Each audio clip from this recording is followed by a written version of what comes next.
On the playground, beneath the awakening steel, the formation of Class 5, Senior 3 buzzed with noise. Qin Shu, their head teacher, held up a registration book and raised her voice loud enough for all to hear. Li Hao, Warrior, Grade B Affinity. Grade B Warrior. You're insane, Hao. His best friend Wang Chung roared at the top of his lungs. A brief hush fell over the class before an even louder wave of chatter erupted. That's our third Grade B Awakener so far today. I'd be overjoyed if I only get Grade C. How awesome would a Grade S be? Ha ha ha. Quit daydreaming. Grade S talents are rarer than cabbages. Yi Wanqing, the school's most promising seedling, only awakened as a Grade A mage today, and that score ranks her among the top in Jiangqing. The noisy chatter washed over Lin Fan's ears. He stood toward the back of the line, his palms slick with cold sweat. It had been 8 years since the game world merged with reality, and 80% of the planet had become monster nests. Ordinary humans could only huddle inside safe zones, scraping by to survive. If he wanted a decent life, his only shot was the awakening ceremony on the day he came of age. A Grade C rating meant a monthly government stipend of 2,000 credits, enough to cover his younger sister Yaya's school fees and buy her 2 new sets of clothes. Next, Lin Fan. Lin Fan's Adam's apple bobbed as he stepped forward toward the steel. 1 second. 2 seconds. The steel did nothing. Lin Fan's heart sank. Could it be that he wasn't even an awakener at all? After a long moment, a faint gray glow finally seeped out across the steel's surface. A line of tiny text materialized above it. Lin Fan, Class, Thrower, Affinity Grade, D. Silence hung over the queue for 3 full seconds. Grade D a thrower? That's practically the same as not awakening anything. Someone snickered without holding back. Head teacher Qin Shu sighed and marked a cross beside his name in the ledger. Lin Fan, go back to the line for now. A Grade D still counts as an awakener, don't lose heart. Lin Fan pulled his hand away, his stiff knuckles throbbing numb. He said nothing, staring at his feet as he trundled back to the formation. School let out. The run-down streets were pockmarked with craters, filled with stagnant black sewage. Lin Fan kicked loose gravel down the road as he walked. 3 years prior, his parents had answered the military conscription to head to the northern front lines, and not even a scrap of their bones had ever been sent home. Their survivor's pension had long run dry. Only he and his 7-year-old sister remained at home. He juggled 3 part-time jobs just to put food on the table. Yaya had reached school age, while their neighbor's boy Taiju already carried a school bag to class every day. He'd pinned every last hope on today's awakening. Now everything was ruined. He pushed open their tin sheet front door, hit by a mix of cooking fumes and steamed rice fragrance. The room was far too cramped to turn around in, yet spotlessly clean. Brother, Wang Yaya stood balanced on a small wooden stool, wielding a spatula, her round cheeks smudged gray from cooking smoke. She hopped down, carrying a plate of green vegetables over to the table. Wash your hands and eat quick. Aunt Wang gave us sweet potatoes today. I steamed them mixed into the rice. The table held just one dish, alongside 2 bowls of rough grain rice studded with sweet potato chunks. Yaya rested her chin in her palms and stared up at him. Brother, how did your awakening turn out? Lin Fan sat down at the table, forcing a bright tone. I awakened as a thrower. My job's just hurling things around. Wow. Then big guilds will definitely come hire you to fight monsters, right? Yaya's eyes lit up, clapping her hands excitedly. She had no idea what Grade D meant, nor that everyone mocked throwers as useless trash. Yaya, my grade is pretty low. I might not be able to send you to school for a while. Yaya was a sensible child. She spotted the sorrow in her brother's face and instantly dropped her grin. It's fine. I don't even like school. Taiju gets made to stand in the corner every single day. I can stay home and cook for you instead. To me, you're the strongest person alive. Lin Fan bowed his head, forcing the mouthful of coarse rice down his tight throat. His throat burned, and hot tears stung the back of his eyes. Night fell. His hard wooden bed creaked as Lin Fan tossed and turned, his mind stuck on that faint gray glow from the steel. He pulled up his system status panel and double-checked every stat repeatedly. Name, Lin Fan Class, Thrower Grade D Level, LV10 100s EXP Stamina, 5 Agility, 6+3 from Class Defense, 4 Attack, 4 HP, 50 Throwing Range, 10 meters Skills, none Talents, none. His fate was sealed. At the very least, he'd gained 3 extra points of agility. He could deliver takeout faster than regular people from now on. He moved his finger to the top right corner to close the panel. As he swiped, his fingertip slipped upward by accident. A nearly invisible line of dark gold text suddenly popped up at the very bottom of the screen. Hidden Talent. 100 Accuracy LV1 Effect. All thrown projectiles hit their target without fail within throwing range. Lin Fan shot bolt upright in bed. A hidden talent? Their awakening lectures had never once mentioned such a thing. Not even geniuses like grade A Yi Wanqing were rumored to possess hidden talents. His fingers trembled slightly as he tapped to view full details. Within throwing range, any target you aim to strike will be hit perfectly. He threw off his thin blanket and grabbed a ballpoint pen from the windowsill. Pushing the window open, he locked his gaze on an empty plastic bottle sitting in the alley below. He made no deliberate aim. He only fixed his eyes on the bottle and flicked his wrist. The pen slipped from his grasp and flew. Bang! A crisp crack echoed out. The pen's tip slammed dead center into the bottle, sending it rolling across the pavement, while the pen bounced off and landed a meter away.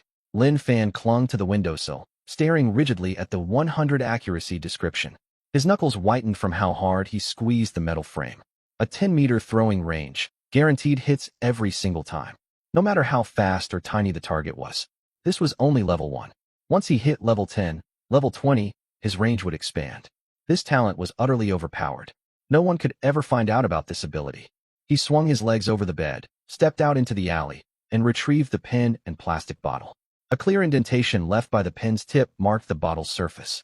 Lin Fan twisted the bottle in his hand, glancing at the pile of scrap trash stacked in the alley corner. These discarded odds and ends were his scrap collection, one of the family's only sources of income. He tossed the plastic bottle casually toward the heap. It sailed perfectly into the deepest center of the trash pile. The next day, Lin Fan arrived at school with heavy dark circles under his eyes. He'd spent 2 hours throwing stones in the alley the night before, growing more elated by the minute, unable to stop. 3 glowing light portals hovered out of thin air in the center of the school's main playground. Green, blue, and purple, corresponding to low, mid, and high-tier dungeons respectively. Need a tank to soak damage. Any warriors around? Healer needed. Our damage dealers are all set. The playground rang with students shouting to form parties. These exclusive leveling dungeons were reserved for Senior 3 Awakener graduates. Each student got 3 free entries a day, available for a 3-day limited window. A special welfare the school offered new Awakeners. Everyone was a fresh LV1, and no one dared attempt a dungeon solo. Almost all students grouped up. Yi Wanqing slung her staff over one shoulder, ignored the party recruitment area entirely, and walked straight for the mid-tier blue portal. Grade A mage, starting out on a whole different level. She's backed by a major guild. She probably leveled up multiple times last night.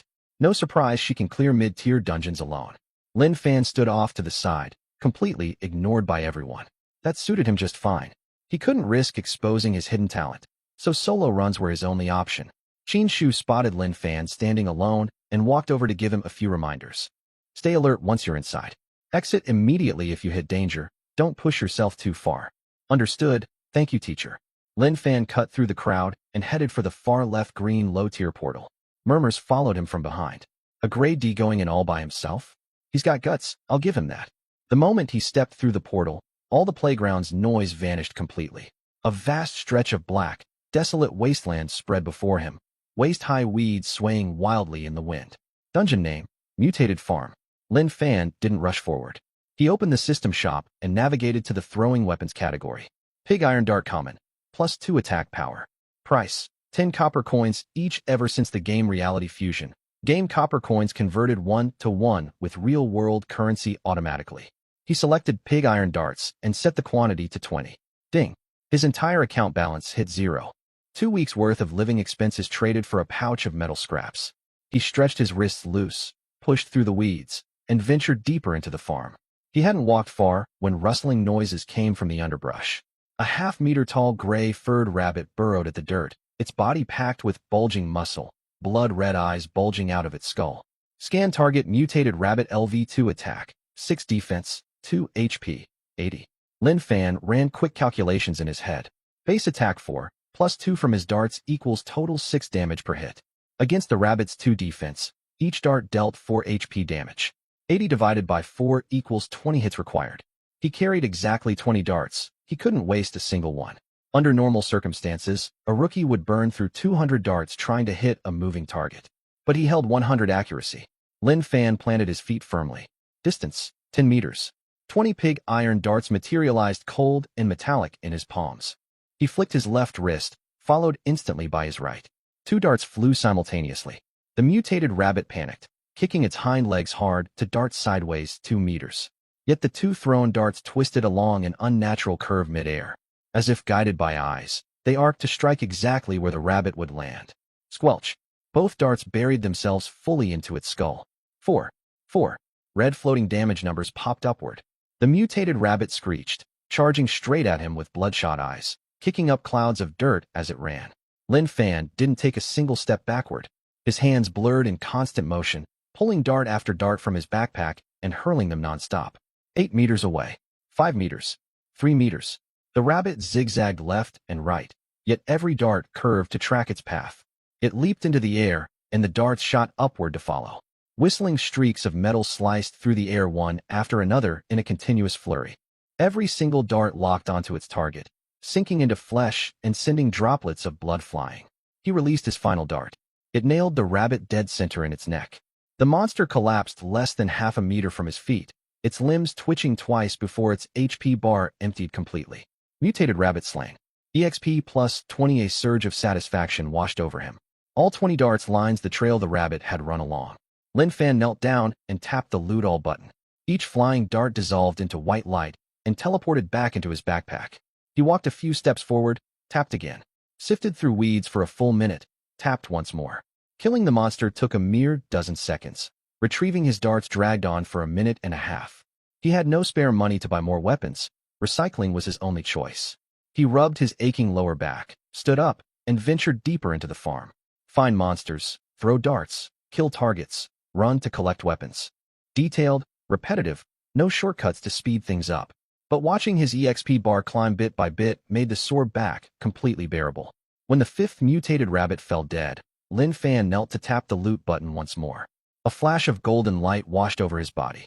Level up, LV2 plus 1 unassigned free stat point throwing range increased to 15 meters. Lin Fan didn't hesitate for a second, dumping his single stat point straight into attack. His base attack rose to 5, plus his darts plus 2 bonus brought total attack power to 7. Against the rabbit's 2 defense, each dart dealt 5 damage. Only 16 darts were needed to kill one rabbit now, down from 20. His efficiency shot up drastically. Over half an hour later, he'd eliminated 4 more rabbits. Buzz. The dungeon time limit expired. White light wrapped around his body, forcing an emergency teleport out. Lin Fan reappeared back on the playground. A classmate named Zhao Chong was bragging loudly to his party, spraying spit everywhere. When he caught sight of Lin Fan out the corner of his eye, "Wow, you actually made it out alive." Someone standing beside him laughed. A grade D thrower, making it back in one piece is already a miracle for him. Zhao Chong clapped his teammates on the shoulders. "Come on, restock supplies, let's hit the dungeon a 3rd time." Lin Fan ignored their banter and pulled up his status panel. LV2 8200 EXP. 9 rabbits slain. Only 1 mutated rabbit pelt dropped as loot. Terrible efficiency, abysmal drop rates. He hadn't even cleared all the dungeon spawns in a full hour. If not for his 100 accuracy talent, he likely wouldn't have leveled up once today. But this was only the beginning. Lin Fan had no plans to stop grinding. He re-entered the dungeon a 2nd time. On his 2nd run through mutated farm, he moved with practiced ease. He pushed through waist-high weeds, locked onto his prey, and hurled 2 darts in tandem. 4. After several volleys, the mutated rabbit collapsed. Lin Fan had just lifted his foot to trudge into the weeds and retrieve his darts when his system panel popped open automatically. A line of dark gold text blazed across the screen. Hidden talent level up. Current talent level, LV20 200 EXP effect 1. All thrown projectiles hit their target without fail within throwing range. Effect 2. All dropped loot and thrown weapons auto-collect within throwing range. His talent could level up? Did each new talent rank unlock an extra ability? He shot straight upright and glanced down at his feet. The pig iron darts scattered all across the weeds were gone without a trace. His backpack inventory read, pig iron dart times 20, sitting neatly in its slot. No more manual looting required. Collecting weapons had always been the most annoying part of monster hunting. 12 seconds to kill a beast, 90 seconds crawling through grass to dig out darts. All his efficiency bottlenecks were gone now. Lin Fan spun around to track down his next target. The 2nd mutated rabbit. He planted his feet, drew back to maximum range, and unleashed all 20 iron darts in a single volley. The instant the rabbit hit the ground, scattered flying darts and dropped rabbit fur dissolved into tiny glimmers of light, teleporting straight into his backpack. Kill and move on instantly. The outer perimeter of the farm turned into an assembly line of slaughter. Lock target, hurl darts, eliminate foe, move to the next spawn. By the end of this run, he'd slain 12 rabbits. His last run had only netted 9 in a full hour. He dumped his new free stat point into attack again. Base attack hit 7, with the +2 weapon bonus. Total attack power reached 9. Only 14 darts were needed to kill one mutated rabbit, down from 20. Once the portal cooldown reset, he entered the dungeon again. He exited half an hour later, then re-entered once more. After completing all 3 daily free dungeon runs, the sun hung low in the western sky. Level: LV4 151,000 EXP throwing range, 25 meters attack. 7 Zhao Chong and his group still loitered by the portal entrance. When they spotted Lin Fan walking out, every single one stood up straight out of instinct. Zhao Chong parted his lips, ready to stride over and butter him up. Lin Fan didn't spare them a single glance, walking straight past and away. He left Zhao Chong and his friends staring blankly at each other, undisguised jealousy burning in their eyes. Across all 3 runs, he looted 6 stacks of rabbit fur and 4 rabbit pelts. The lowest tier crafting materials, worth almost nothing to most players, but to Lin Fan, they were a small fortune. He listed them at the minimum market price on the trade system, and players bought them out within seconds. Total earnings, 100 copper coins. To earn that much, washing dishes took 5 full days of backbreaking labor. Yet this amount was nowhere near enough. Only 3 free dungeon entries were available per day. That was the hard cap. Extra runs cost 500 copper coins per ticket, and he'd only earned 100 today. Without spare money for more entries, he had no choice but to head home. Dusk settled into full darkness. Lin Fan passed a braised food stall on the street corner. He spent 30 copper coins on a whole roasted chicken. Wrapping it tightly in oiled paper and tucking it against his chest, he pushed open his tin front door. Under a dim yellow light bulb, Wang Yaya sat at the table, gnawing a hard half-sweet potato. Her cheeks bulged out round. She sniffed the air the second the door creaked open. "Brother, what delicious food did you bring home?" She tossed the potato aside and hopped off her stool. Lin Fan set the oil paper parcel down on the table and unfolded it. A golden, glistening roasted chicken lay exposed. Yaya leaned all the way over the table edge, her eyes glued to the meat, unable to look away. "Roasted chicken? Brother, did we suddenly get rich?" She didn't dare touch it, only breathing in the savory aroma greedily. "I earned some coins fighting monsters." Lin Fan tore off a massive drumstick and handed it to her. "Eat up. We'll have meat every day from now on." "Thank you, brother." Yaya clutched the drumstick, too reluctant to take a bite for herself. She ripped off the largest chunk of meat, stood on tiptoes, and held it up to his mouth. "Brother, you eat the big piece." Lin Fan took a bite, rich savory oil flooding his mouth. He reached out and smoothed down Yaya's messy, unkempt hair. She was only 7, in her critical growing years. Basic schooling inside the safe zone cost 1,000 copper coins per semester. Not including daily cafeteria fees, grinding 3 free dungeons each day netted at most 400 coins over 3 full days. He was nowhere close to affording tuition. After Yaya fell asleep, Lin Fan leaned against the headboard and browsed the virtual game forum, searching for information on open-world wild dungeons. Scrolling to page 13, he spotted a thread marked with a bright red warning tag. "Abandoned suburbs outside city. Mutated rat hive death footage attached." 3 images accompanied the post. Black bloodstains strewn across wasteland grass, an iron sword snapped clean in 2, and torn leather armor. 5 parallel deep claw gashes were carved across a chest plate. The body text held only one sentence: "Mutated rat hive. Monsters range from LV3 LV5. Do not venture here. Death in this place is permanent." Comments below the post: "Rats travel in massive swarms. Stay far away. A grade C warrior lost an arm escaping last week. This spot's only for penniless risk-takers willing to gamble their lives." Lin Fan stared at the photo of the broken sword for several seconds, then closed the thread. Tomorrow, he'd finish all 3 free dungeon runs first, grind steadily to level 5, and boost his attack and throwing range further. Then he'd head outside the city walls in the afternoon. The next afternoon, his 3rd and final free dungeon run was drawing to a close. Level: LV5 82,000 EXP throwing range, 30 meters attack, 8. Each dart dealt 8 damage against the rabbit's 2 defense, so only 6 or 7 hits were needed to slay one beast. His grinding efficiency was night and day compared to the day of his awakening. Yet the EXP curve was growing steeper and steeper. Level 5 to level 6 required 2,000 EXP. Each rabbit only granted 20 EXP, meaning he'd have to kill 100 rabbits to rank up. 3 free dungeon entries yielded at most 40 rabbits per day. It would take 2.5 full days just to gain 1 level, far too slow. Lin Fan closed his status panel and walked down the dirt trail deeper into the dungeon. This was his last free run for the day. He hoped to find higher EXP monsters further in. Weeds grew up to his chest, severely limiting his line of sight. He slowed his footsteps, moving cautiously.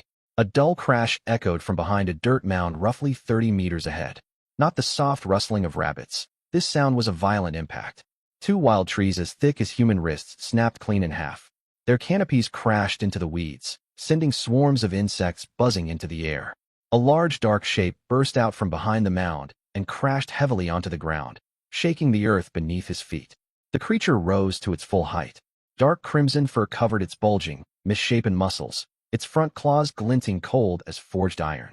It stood as large as a young calf, 3 times bigger than a regular mutated rabbit. Scan target mutated rabbit king LV5 attack, 20 defense, 3 HP, 220 attack power. Lin Fan's maximum HP only hit 50. A single hit would drain most of his health bar.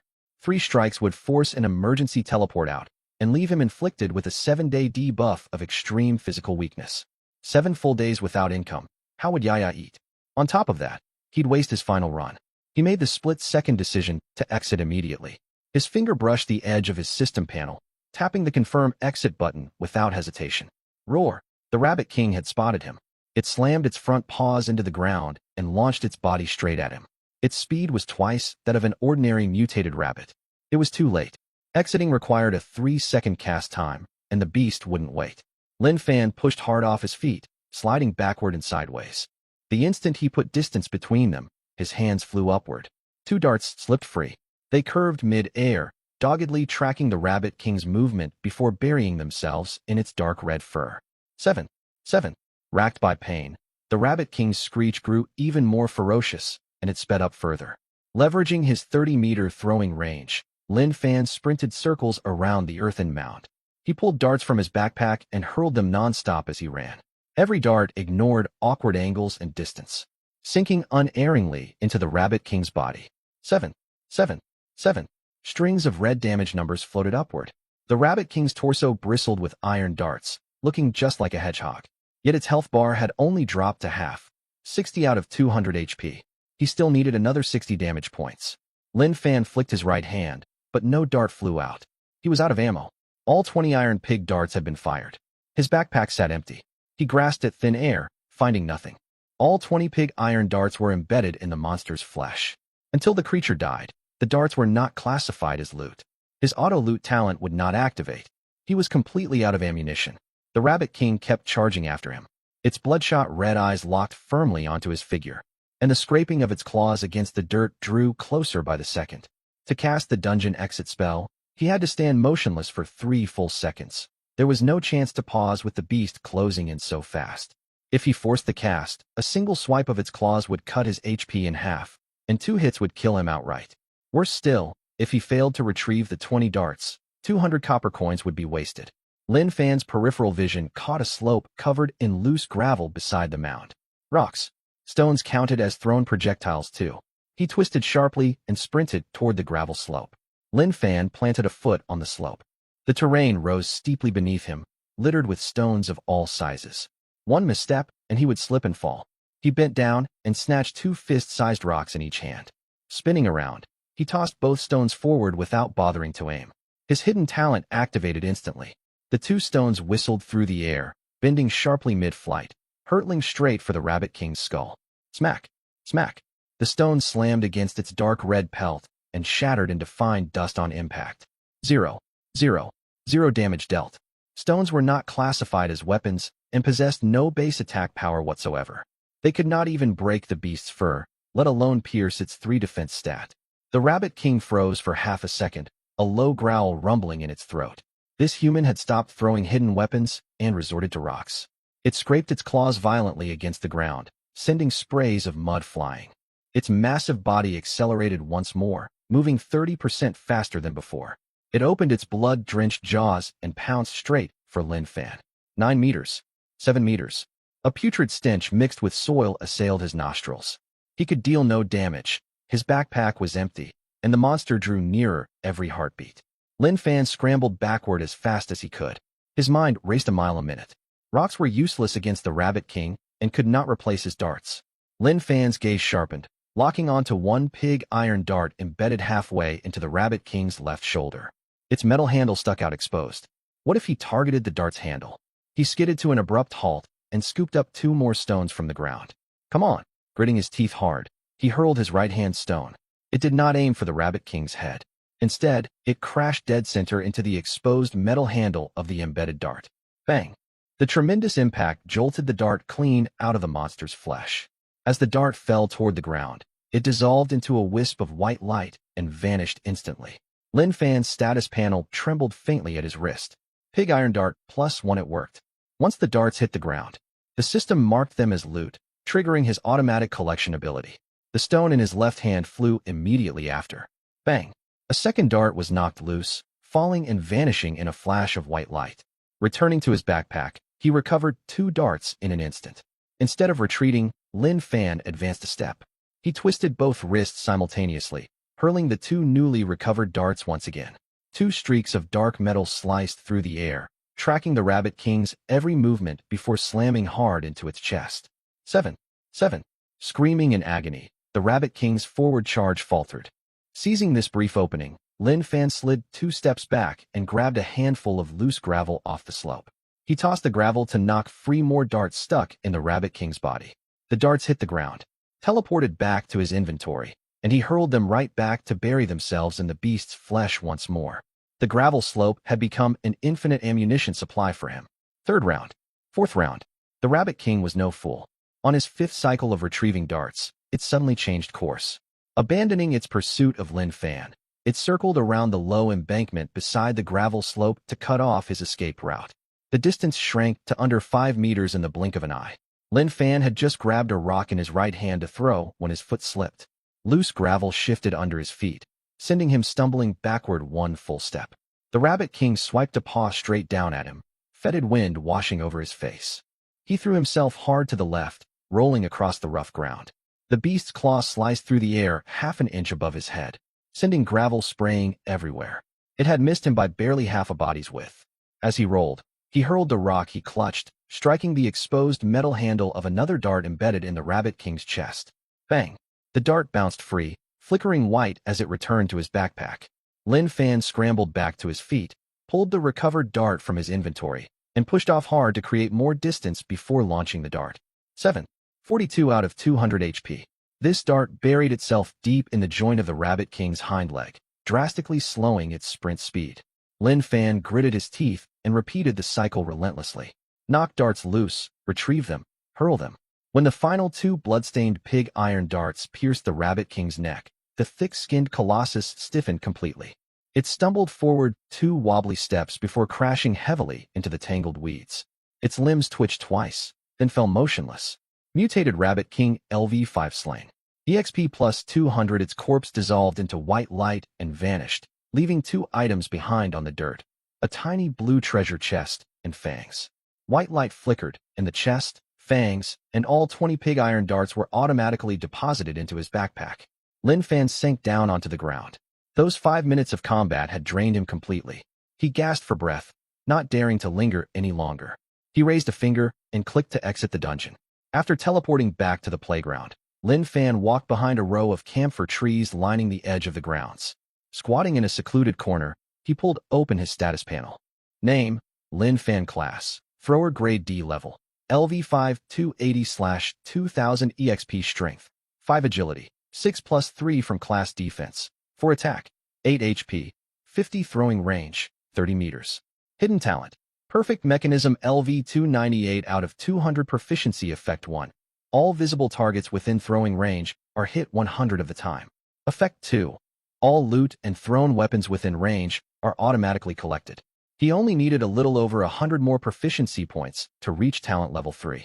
If the first 2 tiers were this overpowered, what new ability would the third unlock? Lin Fan closed his stats page and opened his backpack. The blue treasure chest sat in the first slot. He tapped open. A burst of blue light exploded outward. Obtained equipment. Flowing Cloud Rabbit Gloves blue tier stat bonus. Agility plus 12. Lin Fan's breath hitched. 12 extra agility points. His base agility was only 6 at present. These gloves tripled his total agility, bringing it up to 18 points in total. Agility boosted both movement speed and attack speed. Before, straining his limits, he could throw 1 dart per second with a single hand, 2 per second with both hands. Tripling his agility meant 6 darts per second now. He extracted the gloves and slipped them on immediately. The gloves glowed faintly, weightless against his skin. Every bend of his fingers moved with absurd smoothness. He clattered his fist to test them. His entire body felt far lighter. A tiny push off his toes sent him leaping a wide stride forward. They were incredible. His gaze shifted to the second backpack slot. Pair of mutated Rabbit King fangs. The system had not even provided a description for them. Items dropped by a boss monster were guaranteed to sell for a high price.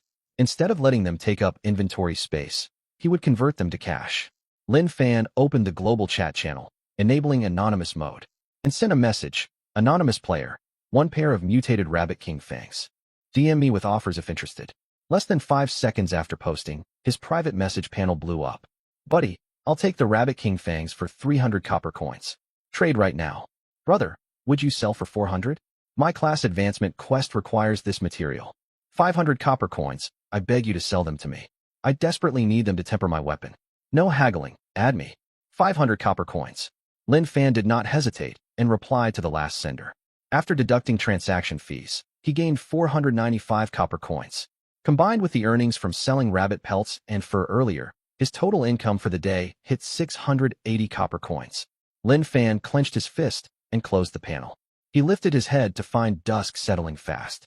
The playground stood empty, dim yellow lights spilling from a handful of street lamps. His 3 free daily dungeon entries were all used up. It was time to head somewhere new. Lin Fan walked out of the school gates, heading toward the city outskirts.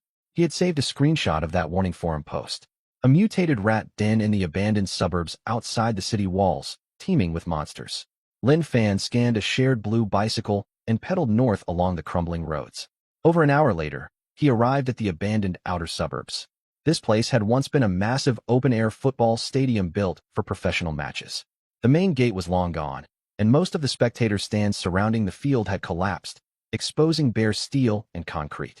The central pitch was overgrown with blackened weeds. The field sank low in the middle, ringed with rubble, forming a natural circular pit. Scuttling, rustling noises echoed from every direction, punctuated by shrill squeaks that sent a chill down his spine. Lin Fan did not rush inside. Wild outdoor zones offered no safety respawn mechanics. Death here meant permanent death. He had only survived the Rabbit King earlier by using the gravel slope to trigger automatic collection. Charging into a rat nest now meant he could not rely on luck alone. He pulled open his system panel and navigated to the shop. Pig Iron Dart Common Tier, 10 copper coins each. He set the purchase quantity to 40. He held exactly 750 copper coins, all his savings from selling monster materials these past few days. He confirmed the purchase. Ding. 400 copper coins were deducted from his balance. It pained him to spend it, yet the investment was necessary. Combined with his original 20 darts, he now carried 60 total. 60 pig iron darts would suffice against most monsters unless he encountered one with an absurdly massive health pool. Lin Fan avoided the collapsed spectator stand rubble. After circling the stadium, he settled on an open clearing near the stadium entrance. The field of vision here was unobstructed, flat ground stretching dozens of meters in every direction without a single large boulder for cover. Rats loved ambushing prey. This open clearing minimized the risk of surprise attacks, making it relatively safe. He planted his feet firmly and held his breath. Within minutes, the weeds behind a broken concrete pipe to his right front rustled violently. A black rat the size of a small dog scurried out, its fangs razor-sharp, reeking of stagnant sewer muck. Its crimson eyes locked straight onto him. He cast scan on the creature. Mutated rat LV3 attack, 10 defense, 6 HP, 80. Its defense stat was shockingly high, 3 points higher than the level 5 Rabbit King. Lin Fan quickly ran the numbers in his head. His base attack was 8, plus an extra 2 from his darts for a total of 10 attack power. Subtract the rat's 6 defense, and each dart would only deal 4 damage. 80 HP meant 20 darts per rat kill. This monster did not have an overwhelming amount of health, but its hide was unbelievably tough. The mutated rat scraped its front claws against the dirt, pushed off with its hind legs, and launched its bulky body straight at him. Lin Fan stood his ground without taking a single step back and raised both hands. Empowered by his flowing cloud rabbit gloves, He twisted both wrists outward at once. Pig iron darts flew forth in a rapid flurry, the whistling of their flight blending into a single continuous roar. 6 darts launched from his hands every second. His 100 accuracy talent activated, letting the darts ignore distance and angles to sink unerringly into the mutated rat's skull. 4, 4, 4. Strings of red damage values floated upward. The mutated rat froze mid-charge, only halfway across the clearing. All 20 darts buried deep in its torso. It did not even get a chance to thrash, letting out a single wail before crashing heavily to the ground. Mutated rat slain. EXP plus 30. No sooner had the first rat fallen than the silent, abandoned stadium erupted with noise. Scraping sounds echoed from every crack beneath the stands, behind broken plastic seats, and within tangled weed thickets. Swarms of dark silhouettes emerged from all sides, at the very least, dozens of rats. They all twisted their bodies to charge straight for Lin Fan's clearing, the ground trembling faintly beneath their stampede. Lin Fan spun sharply, pushing hard with his legs to retreat as far from the stadium as possible. With 18 agility points, the wind howled in his ears as he ran. His speed let him perfectly control the rats' sprint range. As long as he kept them within his 30-meter throwing radius, they were trapped in his killing zone. While maintaining distance, his hands never stopped moving. He unleashed all 60 pig iron darts in a single volley. With dozens of targets to aim for, 60 darts perfectly handled 3 rats simultaneously per cycle. The instant any mutated rat stepped within range, the thrown darts locked onto them automatically. 4, 4, 4. The front line of charging rats collapsed one after another. The rats behind them never slowed their pace, continuing their relentless advance. His 100 auto-loot ability recovered every dart the second a rat died, sending streaks of white light teleporting the metal weapons straight back to his backpack. His hands never needed to pause. The system materialized recovered darts directly into his palms. Throw, hit, collect, repeat. Combat devolved into a seamless, unbroken assembly line. Lin Fan did not even need to count his dart stock. As long as living targets remained in sight, his supply of projectiles would never run dry. A 1 versus dozens tug-of-war battle had begun. Lin Fan retreated 2 steps, unleashing a full volley of darts. He backed 5 steps, firing 3 volleys in succession. Dozens of dark dart streaks crisscrossed the open clearing. The moment one rat was pinned dead to the dirt, its darts flew back to his hands to be hurled at the next target. This cat-and-mouse grind dragged on for a full hour. Lin Fan retreated all the way to a dirt road a kilometer away from the stadium before the remaining dozen rats finally halted their pursuit. They seemed unwilling to stray too far from their territory, circling in place twice before turning and scurrying back toward the stadium. Silence settled back over the wilderness. Lin Fan stopped beside the dirt road, gasping heavily and shaking his sore wrists. An hour of non-stop high-intensity combat had completely drained his stamina. He sat down against a dry dead tree trunk by the roadside and pulled open his panel to check his gains. Name, Lin Fan. Class, Thrower grade D level. LV 5 1780/2000 EXP attack. 8 HP, 50 hidden talent.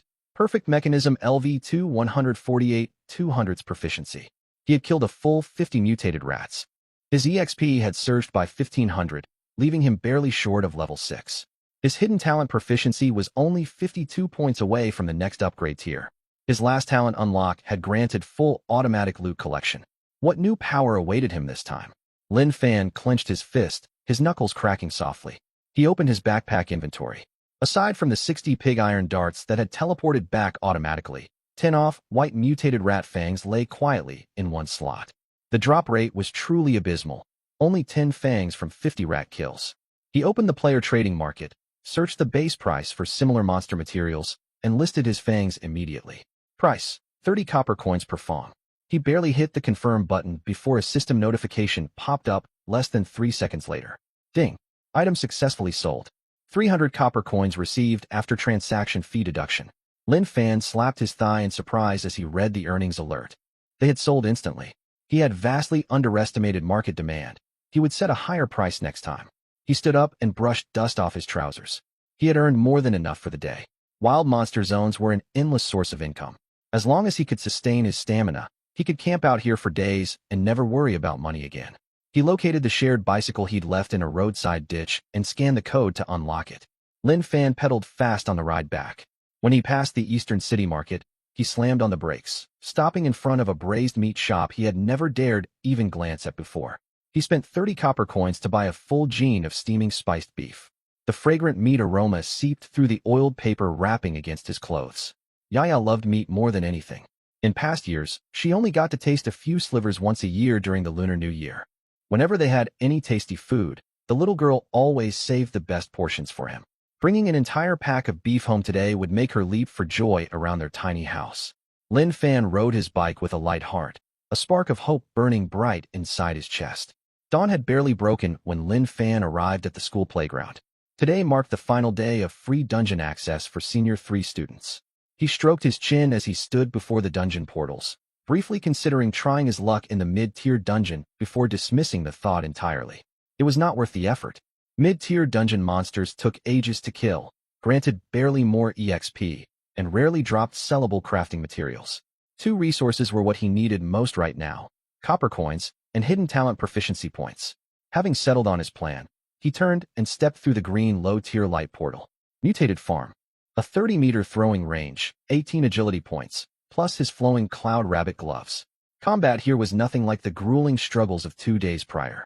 Lin Fan waded straight into the waist-high weeds to hunt monsters proactively, his footsteps so light they made no sound against dead fallen leaves. The moment a red enemy name appeared in his line of sight, he twisted his wrists and unleashed rapid volleys of pig iron darts. Instant kill. Move on to the next target. In 30 minutes, he wiped out all 40 respawned mutated rabbits inside the dungeon before its automatic reset timer hit 0. Level up?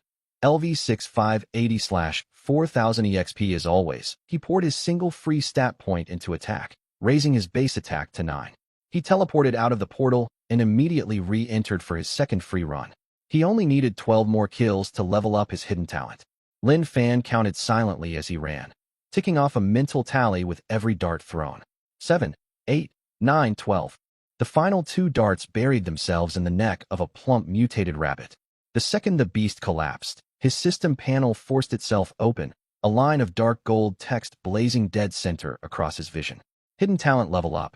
Hidden talent. Perfect mechanism LV30500's proficiency effect 1.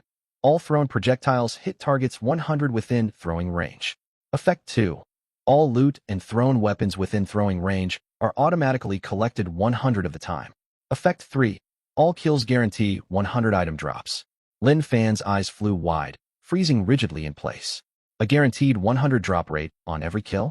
He read that line of text 3 times over. Every individual word was familiar, yet together they felt utterly surreal. Rabbit pelts and fur normally only dropped around 10% of the time. Unlucky players would grind an entire day without a single drop, flooding the forums with furious complaints that the system had hidden drop rates from them. Now every single kill was guaranteed to drop loot. Lin Fan glanced forward, spotting 5 mutated rabbits grazing on the grass a short distance away. He flicked his wrist, sending a flurry of darts flying. One by one, the rabbits collapsed. White light flashed as his darts teleported back to his backpack, alongside multiple brilliant streaks of loot light. Obtained mutated rabbit fur times 1, obtained mutated rabbit pelt times 1, obtained mutated rabbit fur times 1, obtained mutated rabbit pelt times 1, obtained mutated rabbit fur times 1. Lin Fan stared at the stream of pop-up notifications, his Adam's apple bobbing up and down heavily. Every kill guaranteed loot, sometimes even double drops. This talent was utterly broken. Tier 1 gave 100 hit chance, Tier 2 full auto loot, and Tier 3 straight-up guaranteed item drops. If this pattern held, what would Tier 4 unlock? He dared not imagine. For now, the immediate upside was crystal clear. Every monster in the wilderness was an endless cash cow. As long as his stamina held, every kill spawned loot without a single waste. Lin Fan wasted no more time. He wiped the instance a second time, then immediately entered the third run. Over an hour later, all 3 free daily instances were fully cleared. Stepping out of the dungeon, he found a shaded spot and opened his backpack. He found 40 bundles of mutated rabbit fur and 52 rabbit fangs. Back in the old days, an entire newbie guild squad would grind for a full week to amass this haul. He'd collected it all alone in one morning. Without hesitation, he listed everything on the player marketplace at rock-bottom prices with firm buyout tags. Closing his status panel, he hopped on a shared bicycle and headed straight for the city outskirts. This time, he picked an open stretch around the football stadium, same as yesterday. Pull aggro, retreat, hurl darts. 60 pig iron darts zipped back and forth, their piercing whistles sounding like a hailstorm.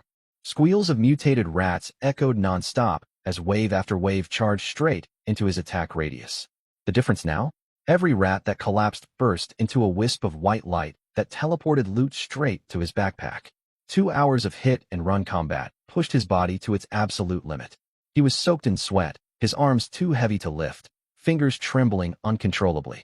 Hours of relentless sustained fire had drained every last ounce of stamina. Lin Fan fled the abandoned zone, found a clean empty lot, and leaned against a concrete pillar to rest. He pulled open his stat sheet. Level: LV6 3580/4000 EXP, only 400 EXP away from LV7. Hidden talent: Perfect Mechanism LV3 168 500's proficiency. Inside his backpack sat 100 mutated rat fangs. 100 rats slain, 100 fangs collected, not a single drop missing. He pulled up the trading interface to check sales. All the rabbit fur and fangs he'd listed that morning had sold out completely, adding 920 copper coins to his balance. The market's hot right now. Lin Fan stroked his chin. Judging by how fast yesterday's stock vanished, mutated rat fangs were high-demand goods. Selling them at 30 copper each had clearly undersold their value. This time he raised the unit price to 40 copper coins, listing 10 stacks of 10 fangs each. Less than 5 minutes later, all 10 stacks were snapped up. For 1,000 copper coins deposited into his account. Lin Fan glanced at his total balance, 5,600 copper coins. He'd never once possessed this much savings in his entire 16 years of life. Staring at the number string, he cracked a wide grin. After a short rest, he hopped back on the bike and rode home at a leisurely pace, soaking in the surrounding scenery. Once home, he dragged Yaya out of the house, the little girl trotting to keep up. "What's wrong, brother? Today I'm treating you to a restaurant meal." Yaya reached up to press her palm to his forehead, checking for a fever. The two walked to the street-front eatery, named Fulai Stir Fry. The shop was tiny, half the paint peeled off the blessing character on its sign, and stacks of plastic stools piled up by the entrance. But the portions were hearty, filled with real meat. Laborers from the neighborhood flocked here to fill their bellies. They stepped inside and claimed a small table against the wall. Lin Fan flipped open the laminated menu and pointed casually. Braised pork ribs, garlic spare ribs, plus a big bowl of seaweed egg drop soup. The landlady leaned over. "Will that fill you too? Want an extra vegetable dish?" "No, this is plenty." Yaya sat across from him, hands folded neatly on her knees, eyes darting around nervously. She was clearly unused to eating out. When the dishes arrived, her eyes blew wide open. She clutched her chopsticks, too hesitant to take a bite. "Brother." She leaned forward, voice dropped to a whisper. "Did you get mixed up in something bad?" Lin Fan froze mid-chopstick movement. Auntie next door said folks who suddenly come into money either stumbled onto treasure or took crooked paths. Yaya spoke with deadly seriousness, her small eyes locked unblinkingly on his face. Lin Fan nearly choked on his seaweed soup. "What silly thoughts are bouncing around that little head of yours?" He piled a huge chunk of braised pork onto her bowl. "Eat up. I earned this fair and square by hunting monsters. Clean, honest money." Still skeptical, Yaya bowed her head and took a bite of pork. Her cheeks instantly ballooned, glistening with grease as she mumbled, "It's so delicious." She hadn't even swallowed the first mouthful before shoving a third chunk into her mouth. Watching her devour the food, Lin Fan found himself shoveling down extra rice too. Halfway through the meal, he set down his chopsticks. "Yaya, HM, tomorrow I'll take you to buy 2 new outfits. Next week we'll go register you for school." She fell silent, chewing slowly for a long moment before swallowing. She'd sensed the shift these past few days. Every time her brother headed out and came home, he brought food. Sometimes meat, sometimes fruit. His whole aura was unrecognizable, walking with a light, confident spring in his step.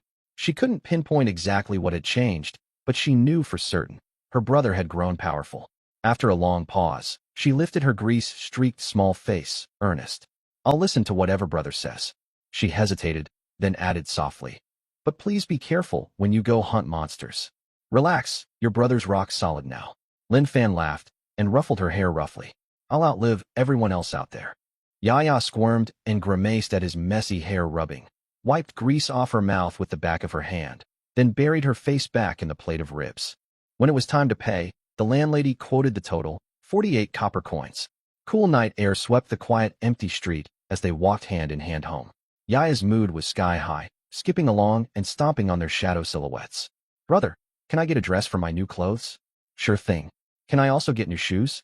My white sneakers split open at the toe, water seeps in whenever it rains, buy them. Really? I want pink ones. All right, whatever you want. Overjoyed, Yaya swung their linked hands back and forth. Just as they reached their rickety iron front door, the status panel strapped to Lin Fan's wrist vibrated violently. This was no ordinary notification ping, but an official emergency danger alert. He raised his wrist and opened the panel. Warning, swarms of mutated pythons have appeared in the outer suburbs and are advancing toward the city limits. All citizens exercise extreme caution. Emergency protocols activated. City guardian squads have been deployed. Remain calm. Yaya leaned in to peek, her face tightening with anxiety. Brother, are snakes coming into the city? They won't get far.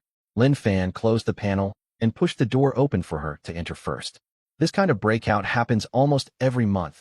Dedicated city defense teams handle it. Remember the mutated scorpion infestation last time? Nothing terrible came of it. Yaya nodded with a quiet, oh, kicked off her shoes, and darted inside the house. Lin Fan lingered in the doorway, staring out at the distant night sky. Faint beams of light flickered over the outer suburbs, undoubtedly the guardian squads setting up defensive lines. He tore his gaze away, latched the iron door shut, and stepped inside. After grinding monsters all day, Lin Fan fell asleep the second his head hit the pillow. The next morning, persistent vibrations from his wrist panel jolted him awake. Groggily, he rolled over and tapped the alert. Citywide announcement. All work and school suspended for the day. Reason: hordes of mutated pythons breached sections of the outer city defenses overnight. As of 4 a.m., 8 civilian attacks have been confirmed, 2 victims critically injured. Lin Fan snapped fully awake. He sat bolt upright, opened his class group chat flooded with 99+ unread messages. Skimming quickly, he parsed the key details. High-tier mutated pythons had been contained on the outskirts, but sheer numbers of low-tier serpents slipped through into urban districts. All rank A and B awakeners have been conscripted to sweep the city for stragglers and teams. Someone posted a screenshot of the official awakener conscription list. Comments flooded beneath it. Northside's hit worst. Witnesses saw snakes slithering out of sewers on Chaoyang Road last night. Southside's clear for now. South District folks don't need to panic too bad. I live on Chaoyang Road. I'm only a fragile rank C awakener, too scared to step foot outside my door. Lin Fan closed the chat, pulled on his clothes, and stepped out of his room. Yaya was already awake, squatting by the door brushing her teeth. She lifted her head at his footsteps, mouth foaming with toothpaste. Brother, no school today? Classes are cancelled. Lin Fan knelt down to meet her eyes.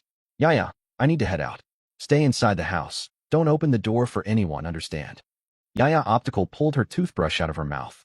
Is it about the snakes from last night? Southside's safe. Don't leave the house. Wait for me to come back. She spat out toothpaste foam and wiped her lips. So brother gets to help protect the city now. She paused, then mumbled quietly, be safe. I'll wait for you at home. Lin Fan patted her head.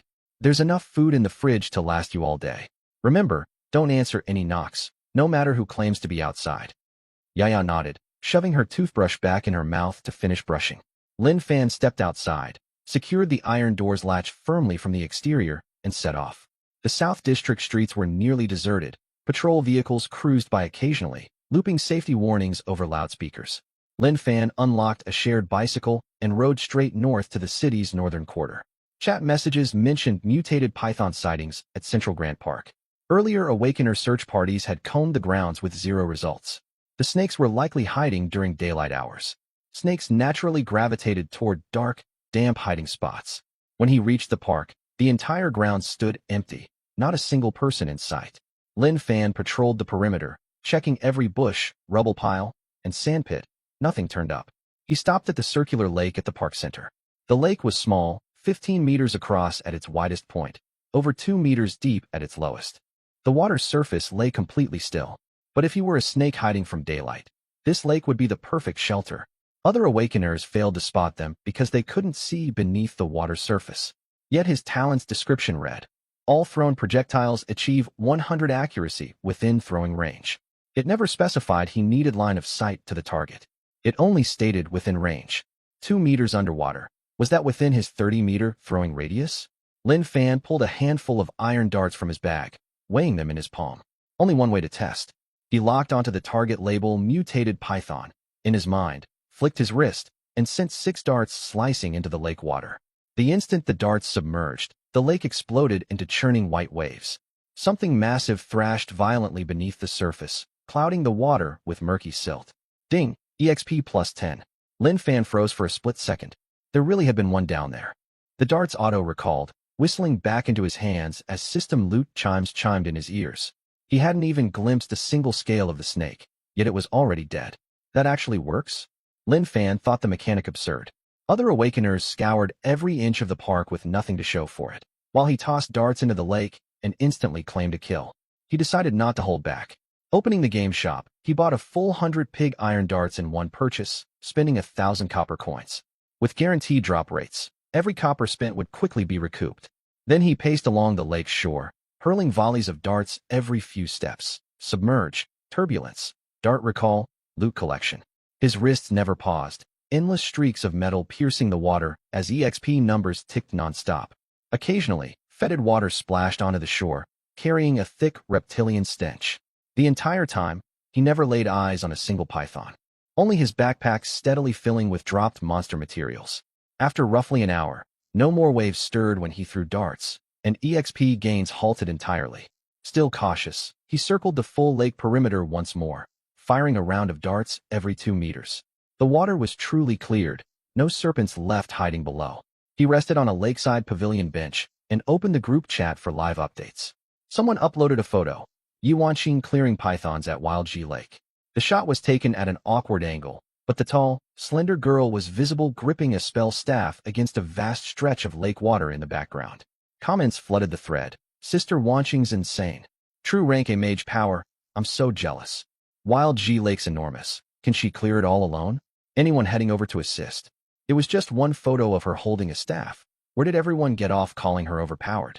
Lin Fan silently rolled his eyes at the hype, but he memorized the name Wild G Lake.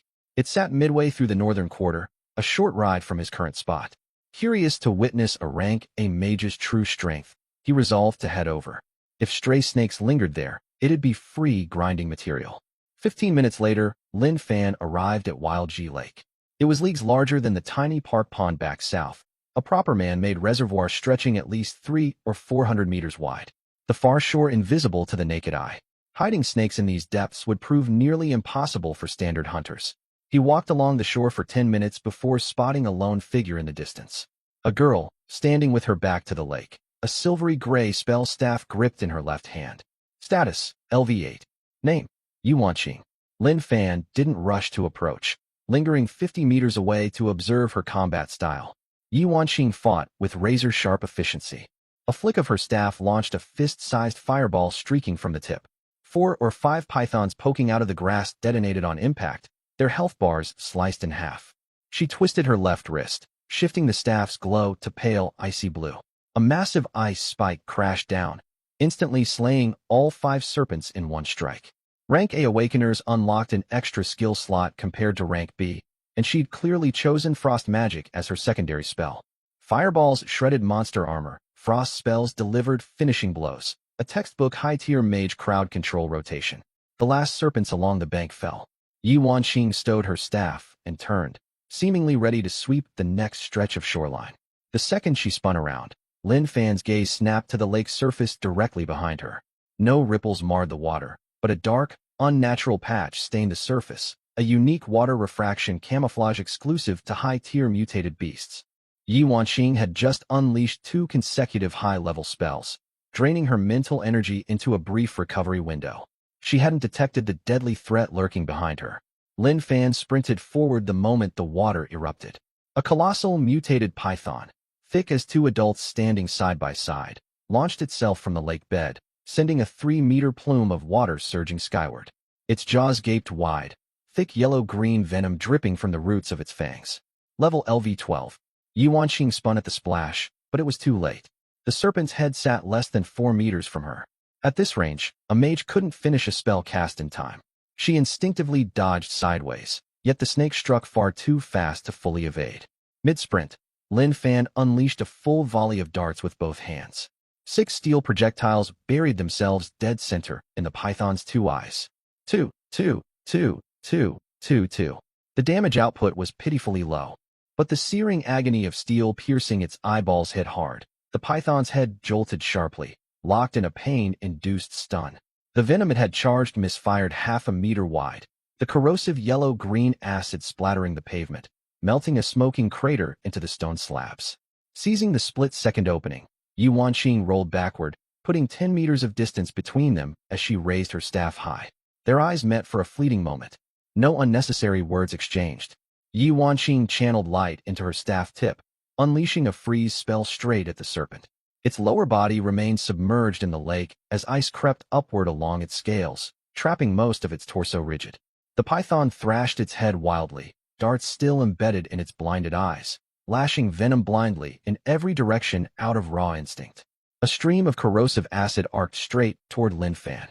He twisted sideways, the venom grazing past his shoulder. The bushes behind him sizzled violently, leaves curling to ash instantly.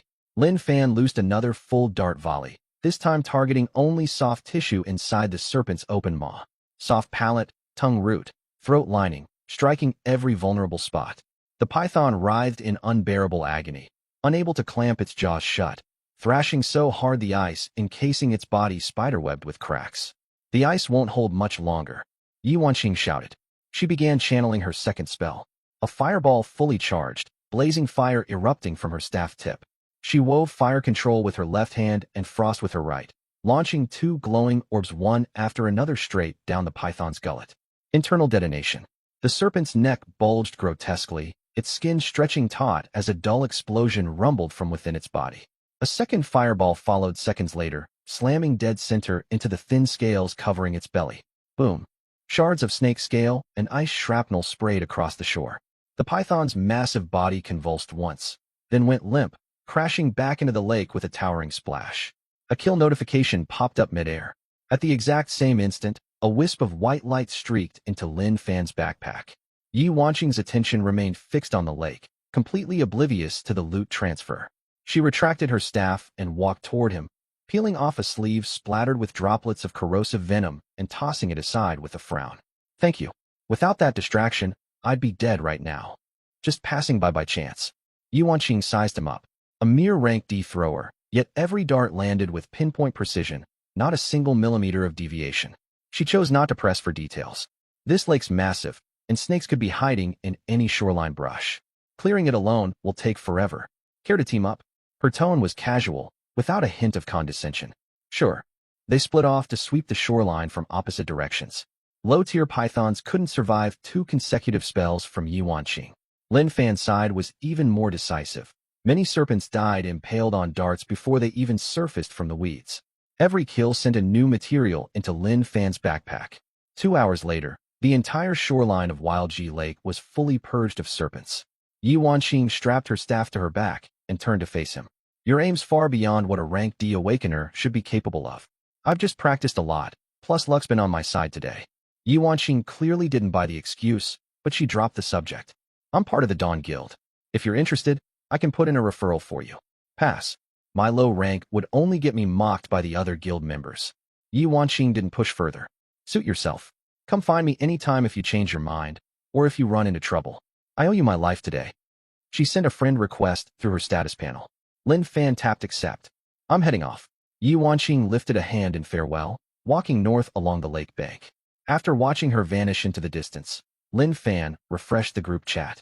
Other sweep teams were wrapping up their assignments, and North District patrols were conducting final checks.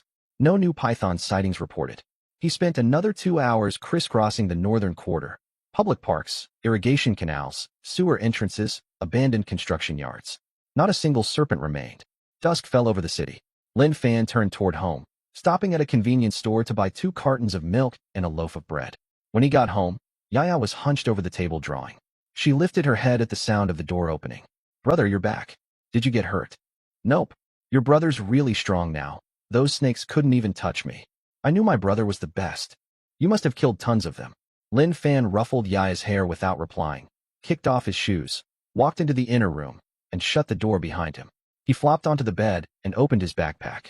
He'd been grinding monsters nonstop from dawn till dusk today. It was time to tally up all his loot. The house was deathly quiet. Only the faint chirp of crickets drifting in from outside every now and then. Leaning against the headboard, Lin Fan swiped open the system panel. Name, Lin Fan. Class, Dart thrower ranked D level. LV7 2700/8000 EXP attack. 9 throwing range. 40 meters hidden talent. Perfect mechanics LV3 480 to 500 effect 1. 100 hit rate within range. Effect 2, 100 auto collection. Effect 3, 100 item drop chance. He'd leveled up. He'd spent over 4 hours farming at the Park Pond and Wild G Lake, slaying a total of 312 mutated snakes, all low-level Tier 1 mobs. Though there were hundreds of them combined, all their EXP added up to less than what the single LV-12 mutated python had given. Unfortunately, Yuanqing had landed the killing blow on the python, so he'd earned 0 EXP from it. He didn't feel the slightest regret, though. His damage output against it had been pitifully weak anyway. He tapped the panel twice and allocated the single free attribute point he'd gotten straight to attack. His base attack stat rose to 10. Next, he opened his backpack inventory. Slot 1 held 100 snake fangs. Slot 2 held 214 snake scales. Slot 3 held 268 snake gallbladders. Lin Fan stared at the staggering stack of materials. Today's grind had bin wildly profitable. Low-tier materials normally had abysmal drop rates. Core crafting items like snake gallbladders rarely dropped even after hunting dozens of snakes. Yet here he was with hundreds stuffed in his bag. He pulled up the trading system, skipped checking individual unit prices, and selected all 3 stacks. He listed them as a bundled bulk sale with a fixed buyout price of 10,000 copper coins. Once that was done, his gaze fell on the 4th backpack slot. Resting there was a treasure chest glowing with soft, cool blue light, the drop from the LV-12 mutated python. He hadn't landed the killing blow on the serpent, but his talent's 100 auto-loot rule had pulled the chest straight into his inventory the second it spawned. This was his second blue-tier treasure chest. Lin Fan rubbed his hands in anticipation and pressed open. Click. A burst of blue light flooded the tiny room, and an object etched with delicate scale patterns hovered mid-air. Obtained equipment. Python scale armor blue-tier stat bonuses. HP plus 200, stamina plus 5 special effect. 20 reduction to poison damage taken. Lin Fan froze for 2 full seconds before shooting upright in shock. This gear was top tier, perfectly filling his biggest weaknesses. His base HP was only 50. With the armor's bonus, his total HP jumped to 250, 5 times his original health pool. The plus 5 stamina stat was equally invaluable. Stamina determined how long he could sustain high-intensity combat and continuous dart throws. Previously, 2 hours of non-stop throwing left his arms too sore to lift. Doubled stamina meant double his farming endurance out in the wilds. The poison damage resistance was the cherry on top, an indispensable survival buff. He clicked the claim button. The dark cyan-scaled armor clung seamlessly to his body, thin and lightweight like an undergarment with 0 cumbersome weight. Ding! A new system notification popped up on his panel. Your listed bulk goods have sold. After transaction fee deduction, you receive 9,500 copper coins. Someone had bought the entire 10,000 coin bundle in under 5 minutes. Rich players were truly everywhere. Adding his previous savings, his total balance hit 15,000 copper coins. Lin Fan stared at the 5-digit number, closed his panel, and collapsed back into bed to sleep. It was the soundest night of rest he'd gotten in 8 years. Early the next morning, as the sun barely crested the horizon, Lin Fan dragged Yaya out of bed. He hauled her outside before she'd even finished washing her face. "Brother, where are we going?" Yaya rubbed her eyes and yawned sleepily. "To the big downtown mall. We're going shopping." They arrived at the city's largest comprehensive shopping center. The blasting air conditioning sent goosebumps crawling over their skin. Yaya clung tightly to the hem of Lin Fan's shirt, too nervous to walk normally. The glass display windows lining both sides blazed with harsh lights. Every piece of clothing bore price tags lined with multiple zeros. Lin Fan pulled her into a children's clothing store. "Pick anything you like," he said, gesturing toward rows of colorful dresses. Yaya twisted the edge of her shirt between her fingers, eyes fixed longingly on a pink lace-trimmed dress. After staring for ages, she shook her head. "Brother, these clothes aren't nice. Let's go to the market stalls instead." Lin Fan ignored her hesitant protests and waved a shop assistant over. He pointed out the pink dress, picked out 2 sets of tracksuits, and 2 pairs of white sneakers printed with cartoon characters. Wrap all of these up. The purchase cost him over 700 copper coins. When they stepped back out onto the street, Yaya carried armfuls of shopping bags, glancing down at her new shoes every few steps, pausing mid-stride to avoid scuffing them. They skipped heading home that afternoon and went straight to South City No. 1 Experimental Primary School, the best school in the Southern District. Security was tight, with elite Awakener guards posted at the gate and walls reinforced with blast-proof materials. A long queue snaked through the registration office. When their turn came, the bespectacled administrator glanced at Lin Fan, then Yaya, and frowned slightly. New student or transfer? Semester tuition plus meal fees total 5,000 copper coins. No installment plans or fee waivers accepted. Lin Fan wasted no words and scanned his system payment code. Beep. Payment complete, 5,000 copper coins. The crisp notification chimed through the panel. The administrator's stern expression instantly softened into a warm smile as he quickly pulled out registration forms. Fill out your guardian information and residential address here. Bring the child back at 8 a.m. next Monday to collect textbooks. By the time they finished all paperwork, dusk had fallen. Yaya chattered nonstop the entire walk home, buzzing with excitement.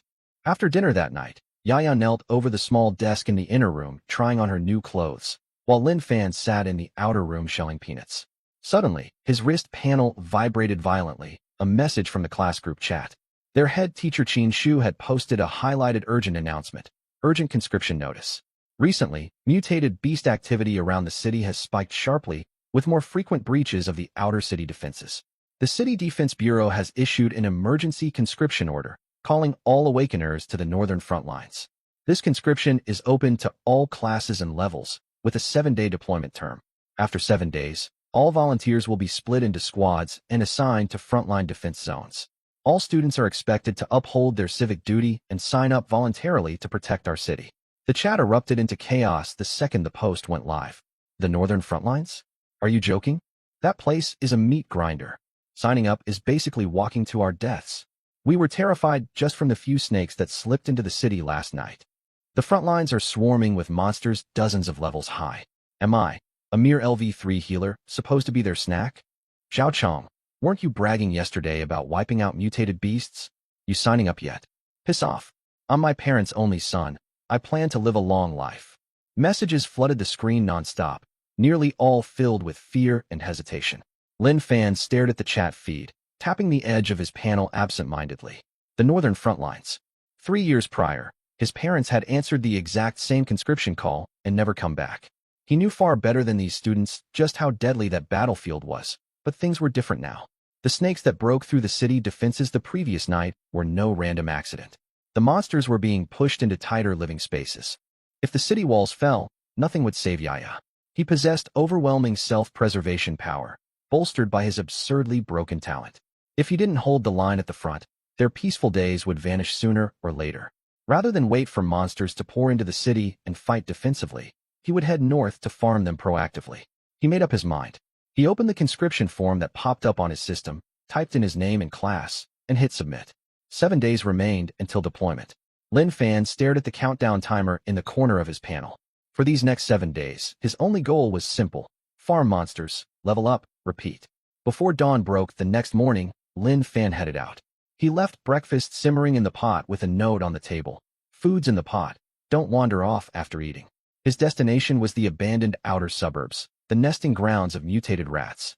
He'd only cleared the perimeter last time. Today he planned to venture deep into the derelict football stadium. Its rusted perimeter fence reeked of rot and monster stench from meters away. The 7-day conscription countdown ticked down second by second in the top corner of his panel. First, he cleared out old inventory, 160 pig iron darts, originally priced at 10 copper coins each, listed at half price on the trading system. The sale netted him 800 copper coins, bringing his savings to 9,000. He opened the in-game mall and navigated straight to the dart weapon category. Falling Star darts, forged from extraterrestrial meteorite iron, plus 50 attack, priced at 1,000 copper coins apiece. 1,000 coins per dart. Lin Fan stared at the price tag for 2 seconds before dumping all 9,000 coins to buy 9.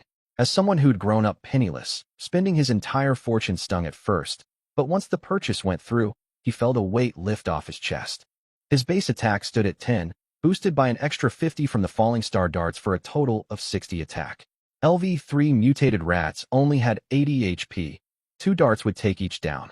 The 9 darts auto recalled to his hand endlessly, more than enough ammo. Satisfied, he climbed over the rotting wire mesh fence and stepped onto the gravel-strewn stadium grounds. The turf had long since eroded away, dotted with fist-sized rat burrows everywhere. Standing in the center, He had an unobstructed view of every direction. He hurled darts with both hands simultaneously. Squeak! The first gray-furred mutated rat darted out, a dart slamming straight into its skull. It collapsed, kicking its legs once before falling still. Moments later, 2 burrows erupted at once, for glowing red eyes peeking out. Then 4 more, 8, a dozen. Rats poured non-stop from every hole, gray, black, large, small, swarming toward him from all sides in a dense horde. Lin Fan alternated throwing darts with left and right hands. The falling star darts sliced through the air, striking, killing, recalling, and launching again without pause. But the rats advanced faster than he could slay them. He cut down the front wave, yet more rats charged over the corpses. A thick, slippery layer of dead rats coated the ground beneath his feet, and the horde closed in tighter by the second. If he stayed put, he would be overwhelmed. He couldn't wait to be surrounded, launching all 9 darts in one concentrated volley to carve a blood-soaked path. Before the gap sealed shut, Lin Fan sprinted forward. 50 meters ahead, he spotted a lopsided flagpole, heavily rusted, bent halfway up, its top platform suspended 3 meters above the ground. Lin Fan pushed off the ground and leaped upward, locking his feet onto the pole's top to steady himself. Beneath him, the stadium floor writhed with a black mass of mutated rats, crushing one another as they squealed furiously. A few agile ones began scrabbling up the metal pole toward him. This was exactly what he'd wanted. No matter how many rats there were, they could only climb one at a time. He hurled volley after volley of darts downward, impaling rats mid-climb and sending them crashing back into the horde below. EXP points skyrocketed nonstop. He glanced down and realized he'd celebrated too soon. The rats beneath him began stacking on top of one another, forming living pyramids. The ones at the bottom were crushed to death under the weight, while those above climbed higher across the corpses. Larger rats emerged from the swarm, their level tags no longer reading LV3, but LV4 and LV5. Lin Fan quickly scanned the horde. If any LV10+ mutated beasts hid within the crowd, trapped 3 meters up a pole would turn him from hunter to caged prey. He couldn't risk lingering. He launched all 9 falling star darts at once, carving an escape path back toward the stadium entrance. He jumped down from the pole, nearly slipping on the carpet of rat corpses, regained his balance, and ran for his life. His darts flew forward, recalled instantly, and relaunched again as he sprinted, clearing a path ahead with every step. He bolted through the crumbled stadium gates and along the gravel road all the way to the outer suburban perimeter. After running nearly a kilometer, the noise of squeaking faded behind him. Lin Fan bent over, hands braced on his knees, gasping for breath. Glancing back, he spotted a handful of straggler rats circling far off before retreating into their burrows. He'd slain roughly 500 rats. Opening his panel, he checked his stats. Level, LV812300/16,000 EXP. But what truly stunned him was his talent bar. Hidden talent, perfect mechanics LV4 2500/5000. Effect 4, 100 critical hit chance. Critical hits? A flicker of delight crossed Lin Fan's face. He immediately grabbed a falling star dart and hurled it at a lone LV3 mutated rat 50 meters away. The second the dart struck, a damage number floated above the rat's head, 120. His standard hit damage was only 60, meaning this was double damage. The LV3 rat didn't even let out a squeak before collapsing, its HP bar fully depleted. 1 dart, instant kill. Lin Fan opened his backpack to find 501 mutated rat fangs neatly stacked inside. He listed them on the trading system at 40 copper coins each, and the entire stack sold out within minutes, depositing over 20,000 copper coins into his account. Without hesitation, he reopened the mall and spent all 20,000 coins on 20 more falling star darts, bringing his total to 29. With 100 critical hits active, all 29 darts focused on a single target dealt a combined 2,900 damage in one volley. He guessed only monsters above LV20 could survive that much damage. He'd never even seen a mob that powerful before. He stood, stretched his wrists, and stared back at the distant football stadium. Time to go back for round 2. When he re-entered the stadium, the rat horde was just as massive as before, but this time, Lin Fan didn't run. With 29 falling star darts at his disposal, 100 accuracy, guaranteed critical hits, and infinite auto-recall within 45 meters, he held total control. The first LV3 rat to burst from its burrow was instantly decapitated by a single dart. 3 more charged out right behind it, 3 streaks of metal felling all 3 in an instant. He stepped forward 1 pace, and every burrow ahead erupted simultaneously, releasing over 20 rats at once. Lin Fan threw darts with both hands, the meteorite blades weaving through the swarm, claiming a life with every strike. Darts returned to his grip only to be hurled out again on a relentless loop. Within 10 minutes, every LV3 rat in the stadium was dead. LV4 rats were twice as large and far faster, yet a single critical dart still brought them down. Half an hour later, only rats LV5 and above remained. LV6, LV7, and LV8 specimens, some nearly the size of small dogs with bared sharp fangs. It never took more than 3 darts to kill any of them. The hunter and hunted dynamic had completely flipped. Lin Fan chased the surviving rats from the stadium center to the spectator stands, then into the interior access tunnels. The rats scattered frantically, eventually diving deep into wall and floor burrows and refusing to emerge. No living targets remained within his 45-meter throwing radius. He followed the tunnel deeper underground, rounding 2 corners to reach a half-collapsed locker room. 10 LV8 mutated rats huddled in the corner, large and fanged, hissing low, threatening snarls as they bared their teeth. Lin Fan stopped at the doorway, not stepping inside. He hurled 10 darts straight into the cramped room. With nowhere to run in the tight space, the darts ricocheted off the walls, striking every rat square in the skull. The largest beast took 3 darts before collapsing, throwing itself toward the door in its death throes, falling just 2 steps short. All 10 rats were dead within seconds. Lin Fan stepped inside. 5 rusted metal lockers leaned crookedly against the far wall. The first locker, empty. The second, its rusted latch seized shut, impossible to pull open. The third locker door creaked open when he tugged it. Lin Fan froze mid-motion, hands suspended in the air. A glowing purple light portal hovered inside the locker, roughly an arm's width wide, its surface rippling faintly, with visible cracks spreading across its frame. A tiny mutated rat had squeezed halfway through one fissure. Lin Fan casually tossed a dart to pin it to the locker wall before it could fully emerge. He recognized this portal immediately. Advanced dungeon entrances at school looked identical. This one was clearly damaged, fractured all over as if something had torn its interior apart. That explained why the stadium's rat population never thinned. They spawned endlessly from this broken dungeon portal. Lin Fan knelt to examine the fissures along the portal's base. The gaps were narrow, barely wide enough for a single rat to squeeze through. Yet countless rats had poured out over months or even years to breed and form this massive infestation. He stepped closer to the portal, and a system prompt popped up before his eyes. Unknown damage, dungeon entrance detected. Enter. Warning. Monster levels within the dungeon are undetermined. Team entry recommended. Lin Fan glanced at the red warning text, shut the locker door, and turned to leave the stadium. Once outside, he found a quiet spot to tally his full farming gains and pulled up his complete stat panel. Name, Lin Fan. Class, Dart Thrower Rank D. Level, LV10 12,000/60 4,000 EXP. Stamina, 10 plus 5 from equipment. Agility, 18 plus 3 base class, plus 12 equipment bonus. Defense, 4. Attack, 11. HP, 250 plus 200 from equipment. Throwing range, 50 meters. Skills, none. Talents, none. Hidden talent, perfect mechanics LV4 2500/5000. Effect 1, 100 hit rate. Effect 2, 100 auto collection. Effect 3, 100 item drop chance.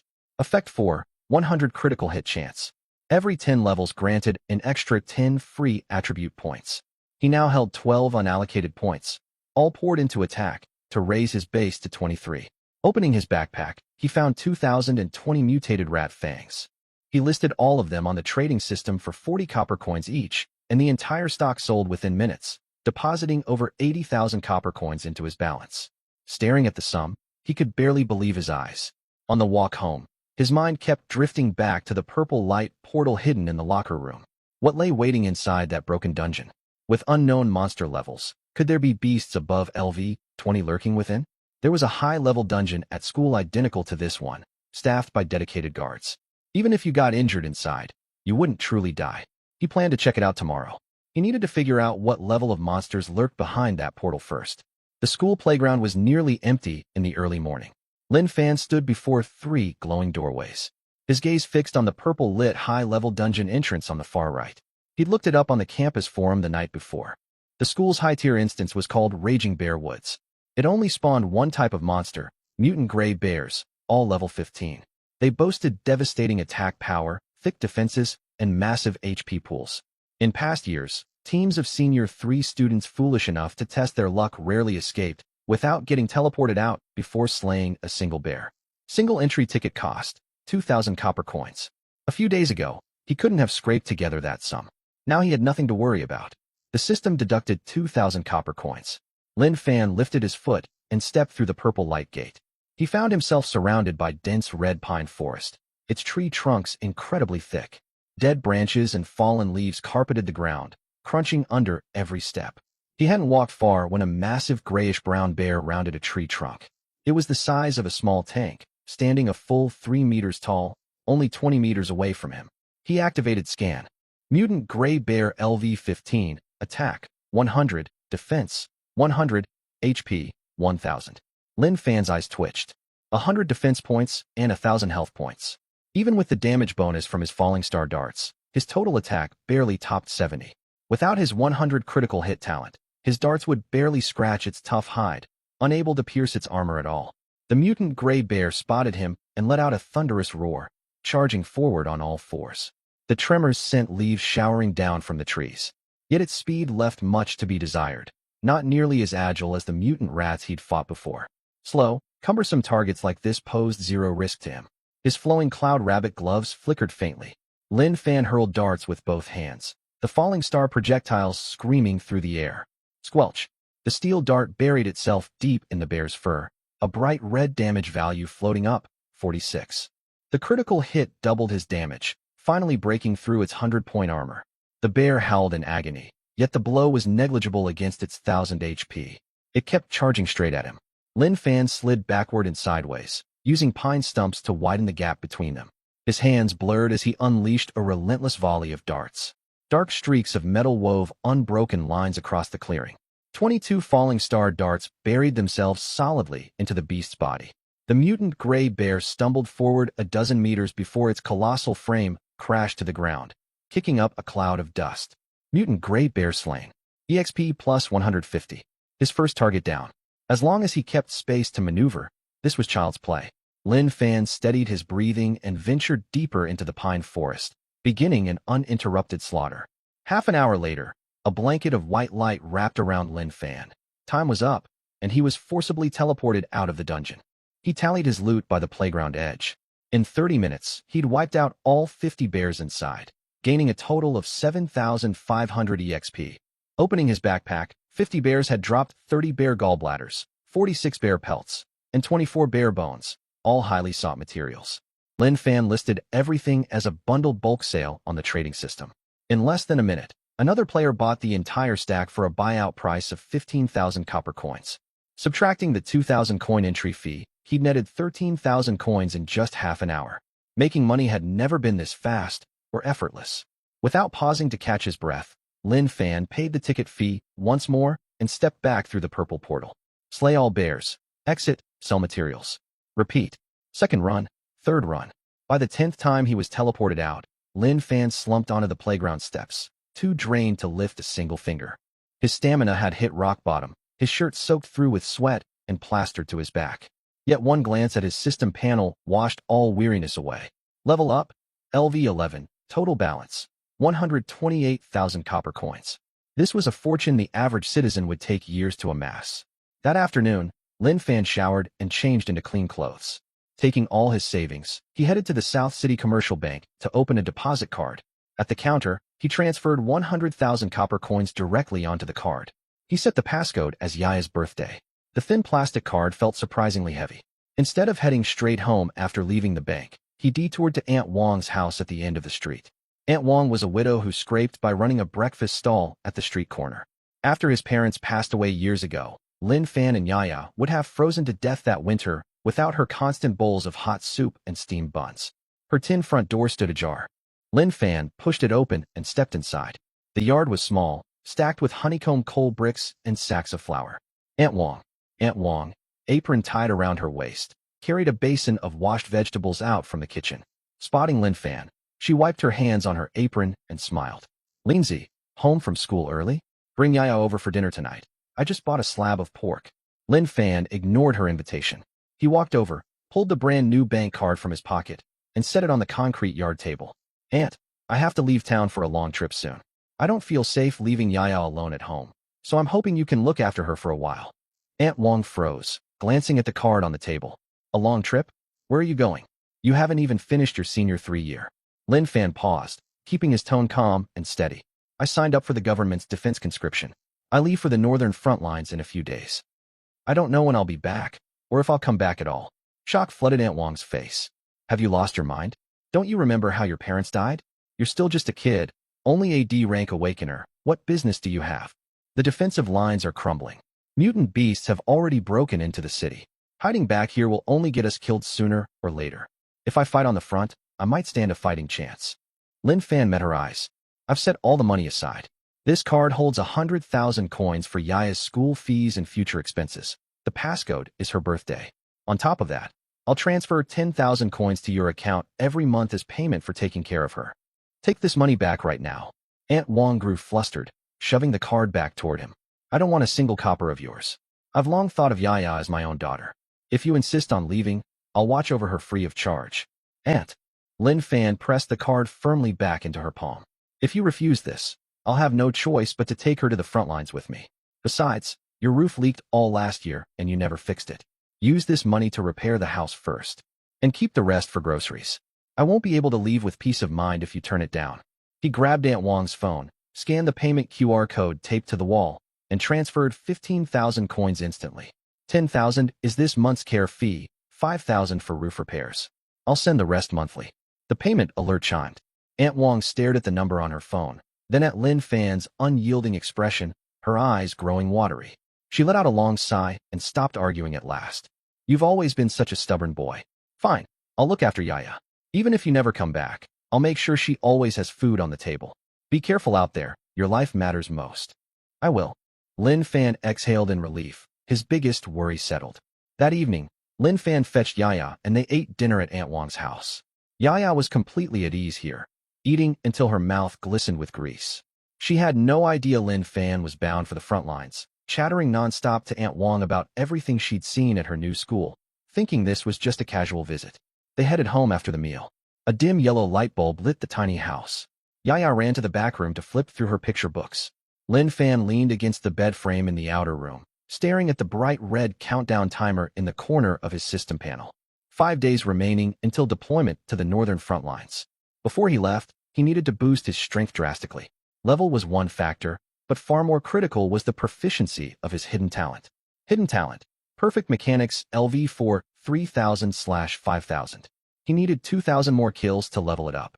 He had no idea what new ability the next rank would unlock, but it would almost certainly be a life-saving or battle-turning trump card. The problem was finding 2,000 monsters to slay. The mutant rat nest at the stadium had been completely wiped out. Any surviving rats had grown wary, never daring to emerge from their burrows. The moment he drew near, not a single squeak echoed across the whole field. Farming the school dungeon was reliable, yet only 50 bears spawned per run, hardly enough to hit his target. Where could he grind mobs fast enough? Several ideas flickered through his mind, before settling on the purple light portal hidden in the locker room of the abandoned football stadium. That damaged dungeon portal, cracked all over, was the source of the rat horde. Yet the uneasy sense of dread he'd felt standing before it lingered. His gut told him the monsters inside were far above his current level. Charging in without full preparation would likely get him killed. To enter, or to stay away. As he tangled with the decision, his wrist panel vibrated once. A private message notification. Sender, Yi Wanqing. Lin Fan, I heard you also signed up for the government's defense conscription? That single short sentence made Lin Fan stop tapping his knee in thought. How had she found out? The conscription list hadn't been released. Still, her guild Dawn held immense influence, so accessing internal records was within their power. Lin Fan typed a reply. Yes, I registered. Less than 5 seconds passed before Yi Wanqing's response popped up. Since you're heading to the front, you'll definitely want to raise your level these next few days. Our guild plans to clear an unclaimed wild ruin tomorrow. It's swarming with monsters, perfect for fast leveling. We're short a long-range damage dealer to clear minor mobs. Would you be interested in joining our team? Unclaimed ruin, extremely high monster density. Her words perfectly matched what Lin Fan needed. Rather than gamble blindly, joining an organized guild squad would grant safety. Better yet, all he needed was sheer kill count. No matter how many minions spawned, his falling star darts would turn them straight into talent proficiency points. Sounds good. What time tomorrow, and where do we meet? Lin Fan replied without hesitation. 7 a.m. at Mishue Fire City in North Town. Yi Wanqing answered concisely. Closing the chat window, Lin Fan checked his backpack. Dozens of falling star darts rested neatly in their slots. 5 days was more than enough to push his talent to the next tier. 7 a.m., Mishue Fire City. Lin Fan locked his shared bike and spotted Yi Wanqing immediately. She'd foregone her school uniform today, wearing a set of dark gray lightweight armor, her neat short hair fluttering in the morning breeze. Compared to their meeting by the lake, a sharp, deadly aura clung to her frame. Over here. Yi Wanqing waved, pushing open the glass door and walking inside. The cafe held no other patrons. A man and a girl sat in the window booth. The man had an extraordinarily broad back, his shoulders filling the single sofa entirely. His dark red heavy plate armor glinted with cold metallic sheen under the indoor lights. Lin Fan slowed his steps slightly. The oppressive aura rolling off him made anyone nearby uncomfortable. Let me introduce everyone. Yi Wanqing led Lin Fan over. This is Xin Chang, Vice President of our Dawn Guild. Warrior class, a rank awakening compatibility. Xin Chang turned his head. Square-jawed, a rough layer of stubble covering his chin, he sized Lin Fan up. Lin Fan said nothing, instantly casting skin on him. Name, Xin Chang, class, Warrior A rank, level, LV 2028,000/1050000. Stamina, 50, agility, 30, defense, 220, attack, 160, HP, 3200, 10 damage immunity. Staring at those stats, Lin Fan froze. 220 defense, 3200 HP. That level 15 bear wouldn't even scratch Xin Chang's armor. He shifted his gaze. Across from him sat a young girl with twin ponytails, swallowed by an oversized cream-white cleric robe. She clutched a cup of full sugar bubble tea, crunching her straw, her feet dangling above the floor. This is our guild's treasure, Su Xiaoding. Just call her Xiaoding. Healer class, S rank awakening compatibility. Yi Wanqing's tone turned serious. She's our team's core sustained source for this ruin run. We prioritize protecting her above all else. S rank. This was Lin Fan's first time meeting an S-rank awakener in person. She looked 2 or 3 years younger than him, round baby fat softening her cheeks. Nothing about her appearance suggesting battlefield experience. He cast scan on her next. Name, Su Xiaodang, class, healer S rank, level, LV 15-14500/330000, stamina, 15, agility, 20, defense, 100, mana, 320, HP, 1300, 10 boost to healing effect. Lin Fan glanced over at Yi Wanqing last. Name, Yi Wanqing, class, mage A rank, level, LV 15-26,000/330000. Stamina, 12, agility, 20, defense, 88, mana, 260, HP, 1300, 10 boost to spell damage. After reviewing all 3 stat panels, Lin Fan closed his eyes briefly. He possessed only D rank compatibility, gaining merely 1 free attribute point per level. A ranks received 4, S ranks 5. The stat gap would only widen drastically as levels rose. Worse still, all 3 wore glowing high-tier equipment that outmatched his own. Yet he quickly pushed those thoughts aside. 100 hit chance, 100 item drop rate. His hidden talent was the most broken, unfair power in this world. Catching up to them was only a matter of time. Sit, let's discuss the mission. Xin Chang unrolled a hand-drawn map on the table, tapping a red circled mark with his thick finger. Our destination is an unclaimed wild ruin, located in the buffer zone near the northern front lines. It's a fair distance, relatively safe, but it houses a massive nest. We have one single objective: slay the ant queen to stop the ant swarm's expansion. The queen's level is unknown. The worker ants patrolling the outer tunnels average around LV-12.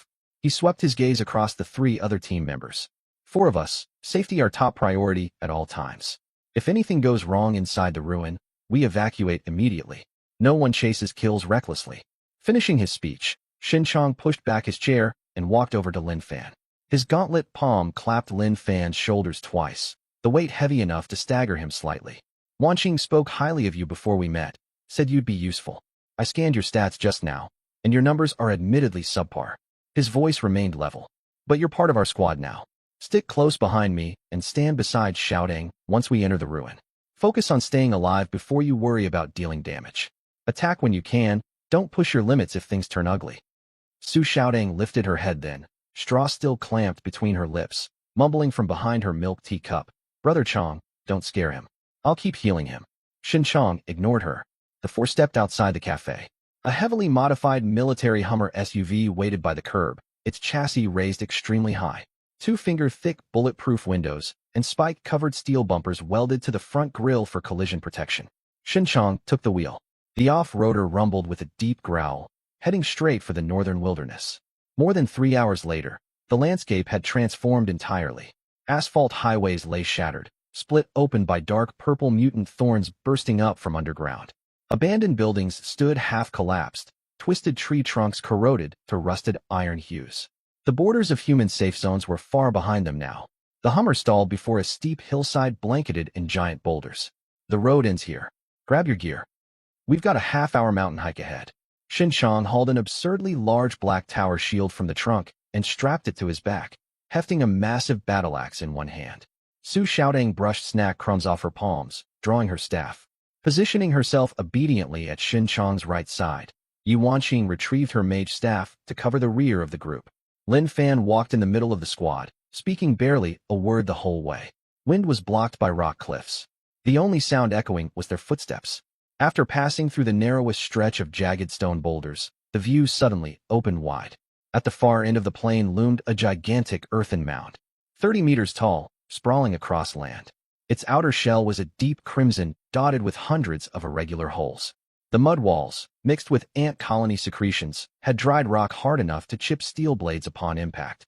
Not a single blade of grass grew for kilometers surrounding the mound. The mud ground had been soaked black and brown by ant acid, sticky and gelatinous underfoot. A sharp, acrid stench hung thick in the air, stinging their respiratory tracts. Several main tunnel entrances at the base were wide enough to drive a truck through. Mutant red ants over a meter long patrolled outside, their carapaces glinting cold metallic gray. 6 thorn-lined legs scuttled rapidly across the dirt. Their heads sported massive serrated mandibles, currently gnawing the carcass of a cow, dragging it deep into the nest. Vast streaks of dried black acid stained the ground, every stone pockmarked with corrosion pits. The sheer number of ants far exceeded Lin Fan's expectations.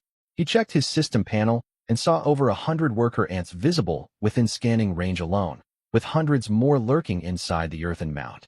Scan activated. Mutant red ant, worker ant level, LV-12. Defense, 20. Attack, 120. HP, 1300.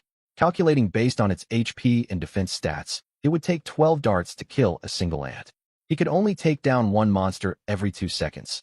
This efficiency was far too low to earn much EXP. A flicker of disappointment crossed Lin Fan's mind. He opened the system shop and spent every copper coin he owned to buy 11 more falling star darts. He now carried 40 in total, which ought to suffice. When Shin Chong sent a team invitation, Lin Fan tapped accept, officially joining the squad. Yi Wanqing walked over and spoke in a quiet voice. "When you're in a team, as long as you deal damage to a monster, you'll receive a share of the kill EXP, and loot will be distributed randomly among party members. We brought you along mainly to help you level up quickly. Try to land at least one hit on every monster we fight. Leave the heavy damage to the rest of us." EXP was awarded for merely landing a damaging strike. Lin Fan had only ever solo hunted since his awakening and had no idea such a team mechanic existed. His talent guaranteed a 100 hit rate, meaning he could max out every single EXP share from every kill. And loot would be split randomly too? A subtle, cunning smirk tugged at the corner of Lin Fan's mouth. "Thanks." Lin Fan nodded. The 4 of them advanced slowly toward the anthill. As they drew near, Shin Chong laid out their battle plan. The assault will unfold in 3 phases. First, wipe out all worker ants patrolling the outer perimeter. Second, enter the nest and slay soldier ants. Third, eliminate the ant queen. I'll take the front line, Wanqing covers the rear. Lin Fan and Xiaodang will stand side by side in the middle. We'll maintain a diamond formation. Xiaodang's top priority is self-healing on demand. Wanqing, focus solely on dealing maximum damage. I'll handle all frontline defense. Lin Fan, act as the situation demands. The plan barely assigned Lin Fan any meaningful role. Yet he understood his own limited power.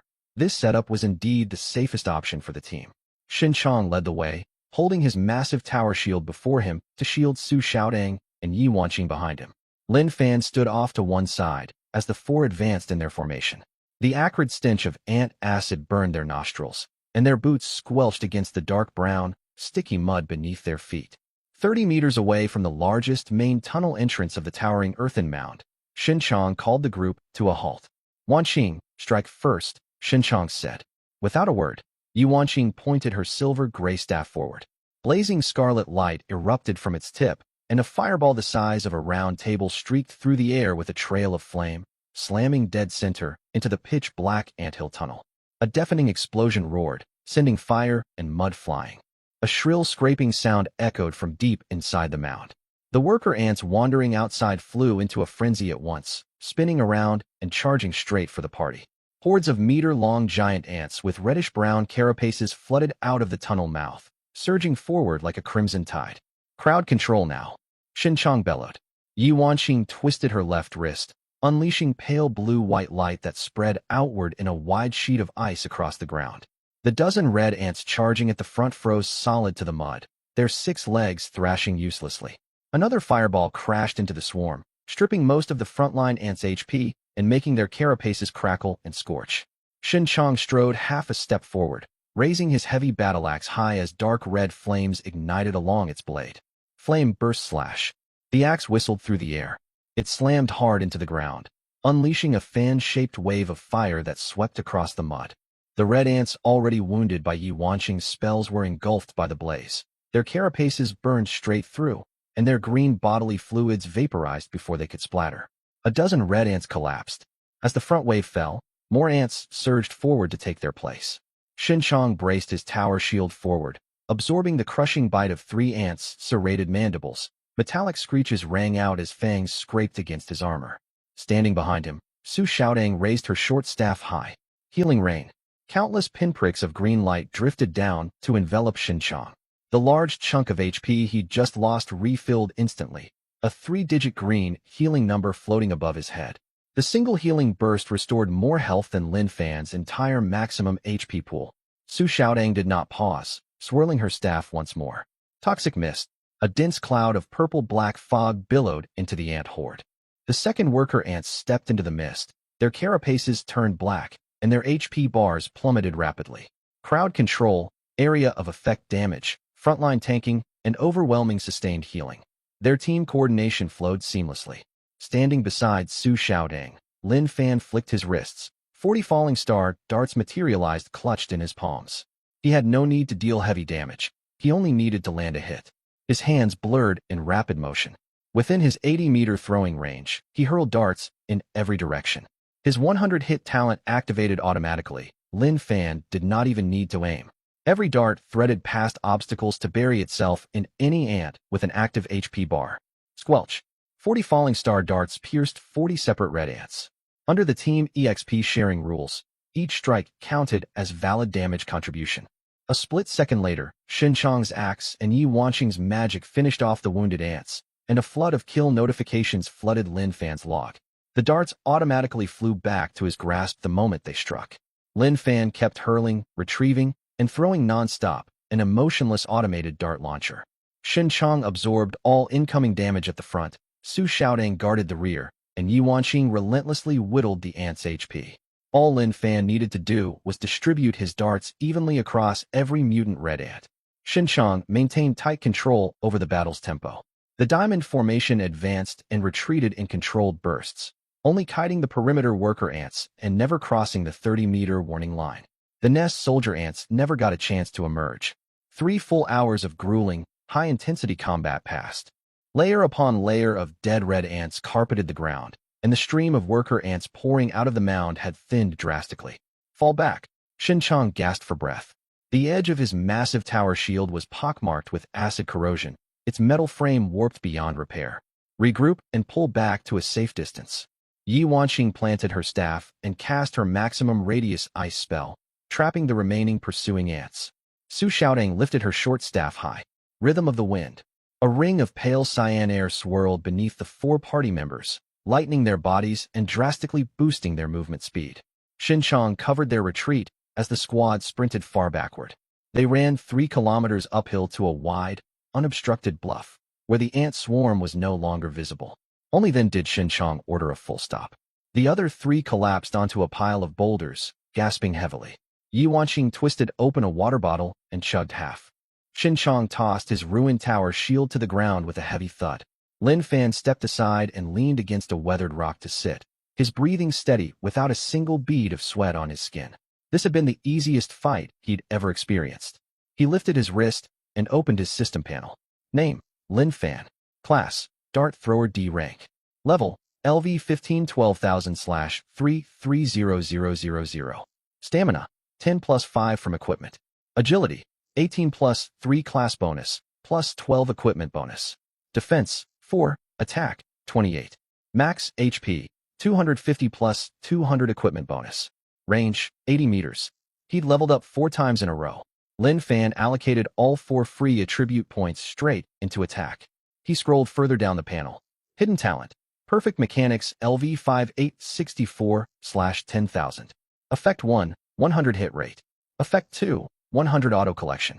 Effect 3, 100 item drop. Effect 4, all attacks land critical hits 100 of the time. Effect 5, all attacks ignore 100 of target armor. Lin Fan's fingers trembled the second he read the 5th effect, 100 armor pierce. It completely disregarded any defensive stat an enemy possessed. Every strike dealt full, unmitigated damage directly to their HP bar. No matter how high level or thick-skinned a monster might be, its armor meant nothing to him from this point forward. Suppressing his surging excitement, Lin Fan opened his inventory tab. He froze at the towering numbers. Red Ant Carapace times 8364. Red Ant Venom Mandible times 9200. Acid Gland times 12,000. The glowing red numbers were staggering. He had only landed a single hit on roughly 3,000 ants total. The rest had been instantly massacred by Xin Chong and Yi Wanqing's area damage. How had he wound up with over 20,000 crafting materials? He quickly pieced together the truth. While in a team, every piece of loot dropped by other players' kills would be automatically drawn to him by his 100 auto loot talent, as long as it landed within his range.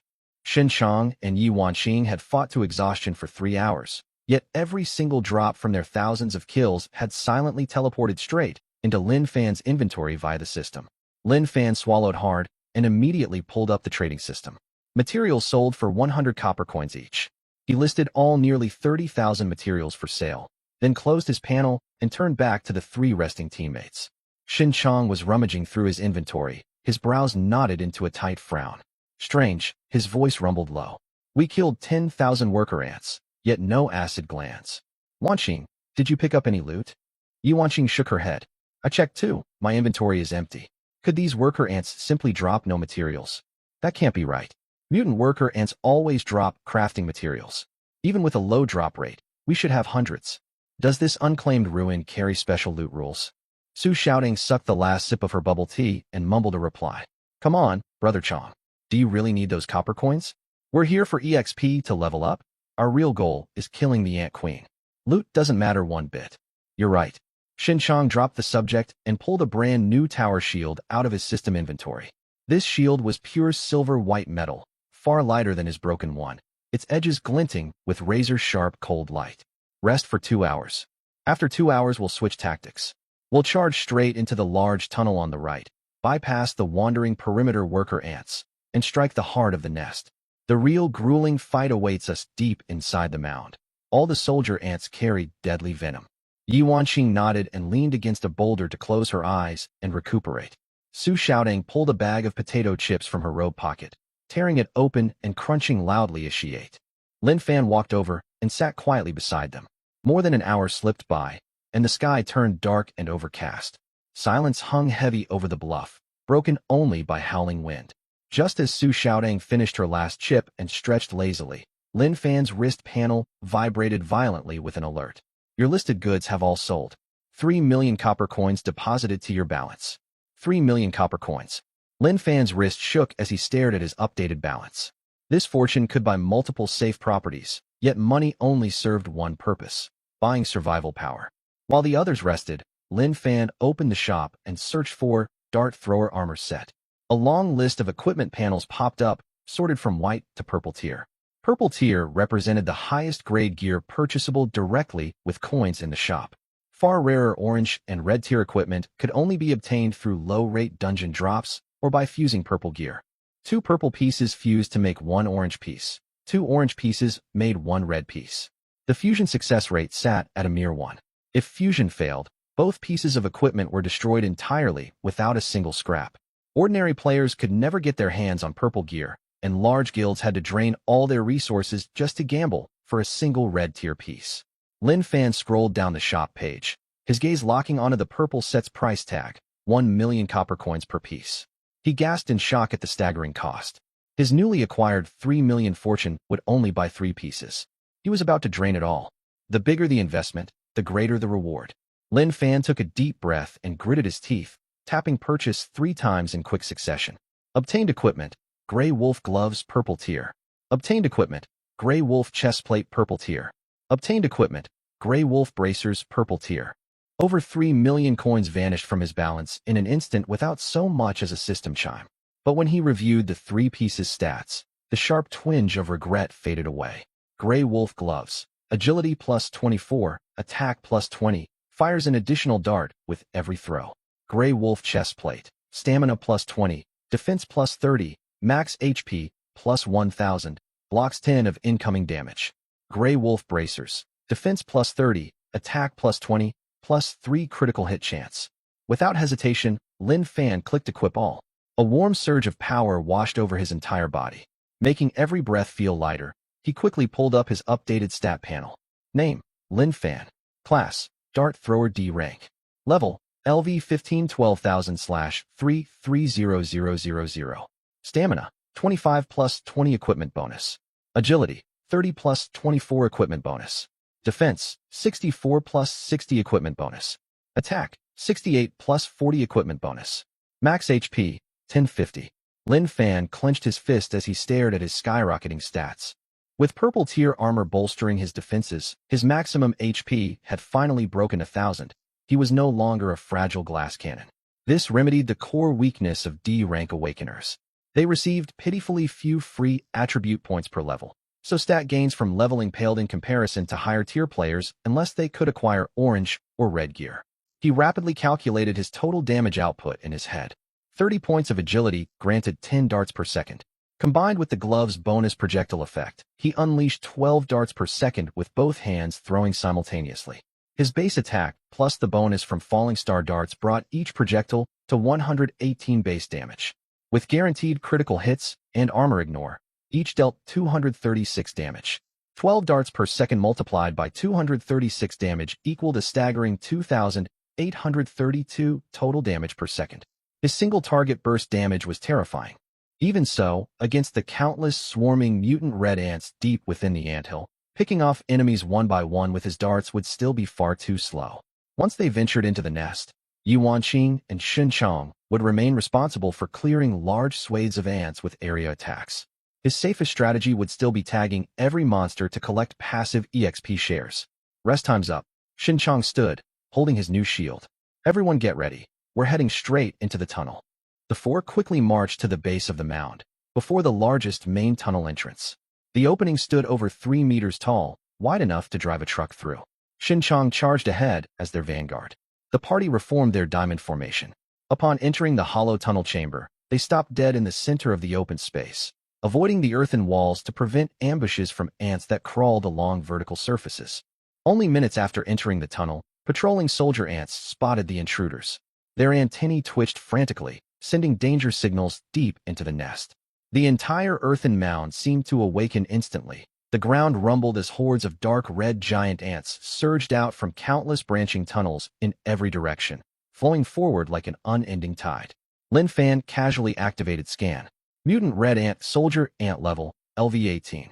Defense, 150. Attack, 240. Max HP, 2500.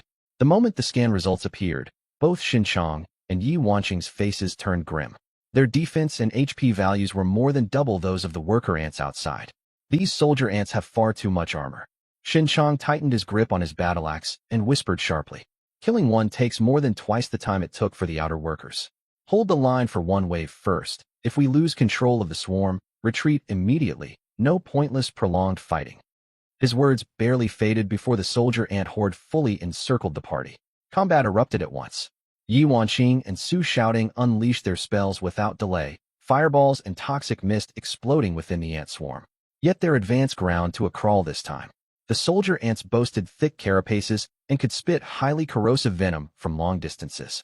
The party members' HP bars steadily ticked downward one after another. If not for Su Xiaodong's wide-ranging healing rain counteracting the constant venom damage, the entire squad's health would have been depleted long ago. The encirclement's tightening, our formations getting crushed. Xinchang eyed the shrinking empty space around them and issued an urgent order. Reform formation. Wanqing, Lin Fan, form a triangle with me. Xiaodong, stand dead center. Switching from diamond to triangle formation concentrated all defensive power into a tighter core. Xiaodong, cast your toxic mist toward Lin Fan to cover his flank. Xinchang roared. Wanqing, hold your own sector and use ice spells to support Lin Fan. Don't waste mana covering my position. Xinchang truly earned his title as guild vice president, calm and decisive amid crisis.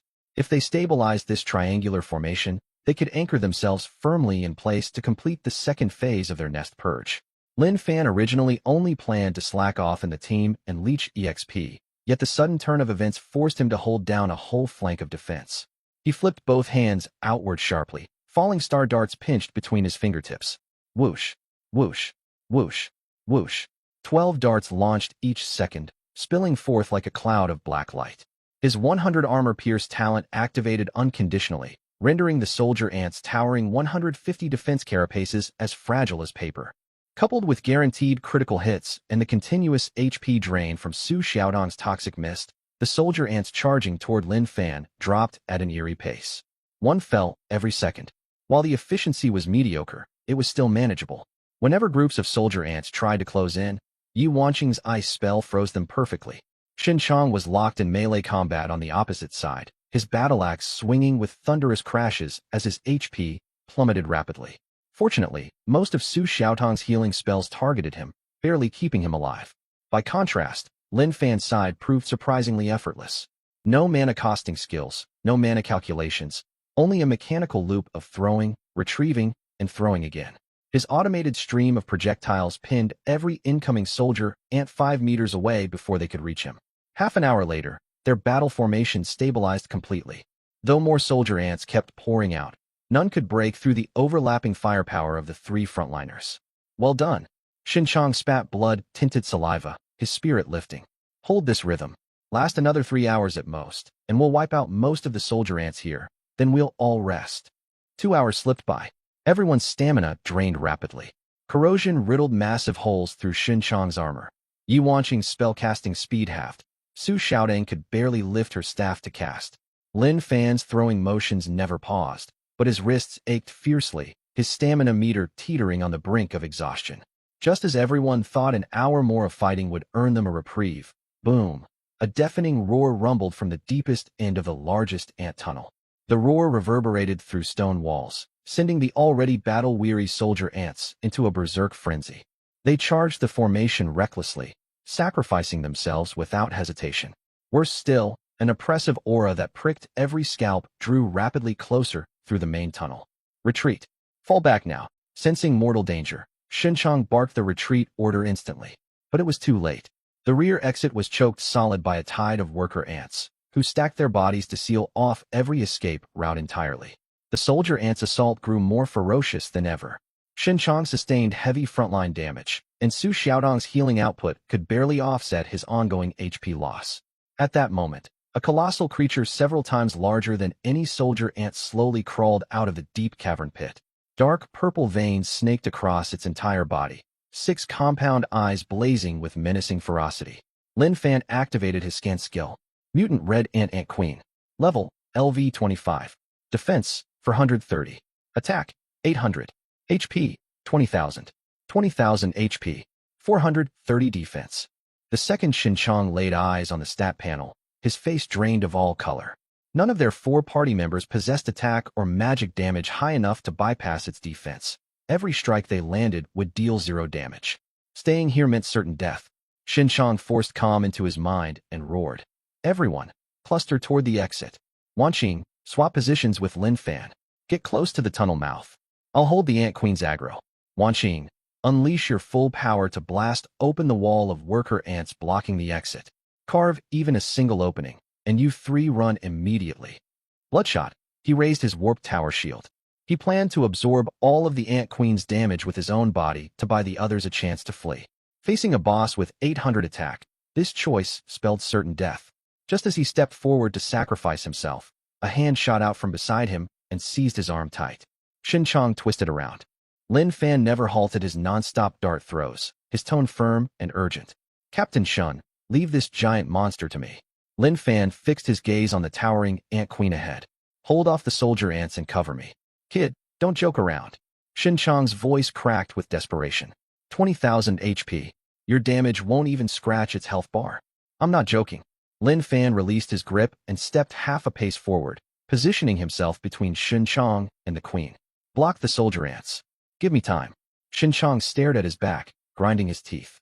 "Fine. Focus all your firepower. Leave the rest to me." Lin Fan's mind raced at top speed, calculating every detail. 40 falling star darts total. With armor pierce and guaranteed critical hits, each dart dealt 236 damage. If all 40 struck at once, that amounted to only 9,440 damage, not even half the queen's HP pool. Worse yet, the open hollow of the anthill lacked rocky slopes to exploit for automatic loot retrieval. Once darts embedded in the queen's flesh, they would be lost forever. After exhausting all 40 projectiles, he would be left defenseless, unless he knocked his fresh darts against the handles of the ones already lodged inside her, jarring the embedded metal free and sending them flying loose. The moment a dart slipped free of the queen's body and fell, the system's auto-collect talent would yank it back instantly. He would fire 28 darts to deal damage, keeping 12 in reserve as knockback projectiles to cycle his ammo infinitely. Once the strategy clicked into place, Lin Fan set both hands in motion simultaneously. The faint glow of his gray wolf gloves blazed bright. 12 darts per second. 28 falling star darts screamed through the air, streaking straight for the Ant Queen. The queen's 6 massive legs dug into the mud as her hulking frame twisted to dodge. It was useless. 100 hit rate ensured not a single dart missed its mark. Squelch, squelch, squelch. 236, 236, 236. Dark red damage values burst in dense clusters above the Ant Queen's head. Her 430 defense meant nothing against armor pierce. Toxic green bodily fluid splattered everywhere with every hit. The queen let out an ear-splitting shriek, locking all 6 compound eyes solely onto Lin Fan. Total aggro shifted to him. A split second later, a glob of yellow-green venom spewed from her serrated mandibles, and her mountainous body charged straight for the party's formation. Their escape route remained completely blocked, swarmed by soldier ants to the rear. Shin Chong bellowed, lifting his shield with one hand and bracing his shoulder against its surface, dropping into a low crouch to absorb the charge head-on. Crash! Cracks spiderwebbed across the shield's surface in an instant before it shattered entirely, scattering metal shards across the mud. The impact sent Shin Chong stumbling backward 5 or 6 paces, his boots carving 2 deep furrows through the black muck. The queen's 800 attack plus venom corrosion slashed his 3,200 max HP down below 2,000 in a single blow. Su Xiaodang twirled her staff so fast it blurred. Healing rain. Heal. Hang on, Brother Chong. Swarms of green light flooded Shin Chong, regenerating his HP constantly, yet barely offset the ongoing poison damage ticking away his health. "I can hold on." Shin Chong spat blood from his mouth, but everyone could see the truth. He would not survive a second direct hit. Lin Fan had no bandwidth to spare for the frontline tank. All 28 damage darts were embedded deep within the Ant Queen's flesh, leaving only 12 projectiles remaining in his grasp. His hands crossed and twisted. The 12 reserve falling star darts shot forth, not to pierce flesh, but to strike the exposed handles of the lodged darts. Clink, clink, clink. Metallic collisions echoed through the anthill. Fresh darts slammed precisely into the protruding tails of the embedded ones, the brutal force jarring the metal free from the queen's body and sending them flying loose. The dislodged darts fell through the air, vanishing into white light before hitting the mud, returned to his inventory. The 12 knockback darts also vanished, restocking his ammo fully in an instant. Lin Fan curled his palms. The retrieved darts materialized once more within his grasp. Throw. Hit. Knock loose. Recycle. The cycle spun nonstop. The Ant Queen's HP bar plummeted at an impossible rate. 3/4 gone. Half gone. The queen flew into unbridled rage. Her forelegs scraped furrows into the mud, her body arching backward. Second charge, faster and far more violent than the first. Xiaodang, fall back. Shin Chong flipped his wrist, yanking his battered, pockmarked spare shield from his inventory. He gripped its inner frame with both hands, bracing to meet the queen's skull on collision. Bang! The worn shield crumbled to dust on impact. A clear cracking sound rang out from Shin Chong's arms as he went flying backward, slamming into the stone cavern wall before rolling into the mire. His HP bar blazed near black-red, dropping to a mere 500. Su Xiaodong never paused her healing spells for a single second. Without her constant heals, that blow would have killed him outright. With the frontline tank down, a massive gap tore open in their formation. Soldier ants swarmed towards Su Xiaodong and Yi Wanqing. Yi Wanqing bit her lip raw, thrusting her staff forward and alternating ice spells and fireballs to fend off the horde. But against swarms of high-level soldier ants, her damage and crowd control proved woefully insufficient. 2 soldier ants' serrated mandibles sliced through her mage robes. Her mana shield shattered, and half her HP vanished in an instant. Forget me. Protect Lin Fan. Yi Wanqing conjured an ice wall to block the advancing monsters. Only 2 more full cycles of dart recycling remained. Then the Ant Queen would die. But the Queen refused to grant them that window. She lifted her forelegs off the ground, heaving her entire bulk upward. Third charge, diving straight down from above. A colossal shadow swallowed all 4 party members, targeting Lin Fan exclusively. If that blow landed, every last one of them would perish. Shin Chong scrambled upright in the sludge with a ragged roar, propping himself up on his broken battle axe planted across his chest, his boots rooted firm in the mud. He no longer had a shield to hide behind. Come on! He screamed until his throat split raw. The Ant Queen's massive body crashed downward. In the split fraction of a second before impact, 12 streaks of black light erupted from Lin Fan's palms, piercing the Queen's unprotected eye sockets and throat. Her last sliver of HP depleted completely. The Ant Queen's enormous frame froze mid-air, inertia carrying her weight forward as she plummeted. Boom! Her corpse crashed less than half a meter in front of Shin Chong, splattering black mud all over his head and face. The Queen twitched twice, then fell motionless. A heartbeat later, her body dissolved into a shower of white light and vanished entirely. Defeated Mutant Red Ant Queen LV-25. EXP plus 500,000. The moment the Queen died, every red ant in the cavern froze mid-movement. Their antennae twitched erratically for several seconds before they turned and fled back into the tunnels lining the cavern walls. Worker ants scattered in all directions to escape.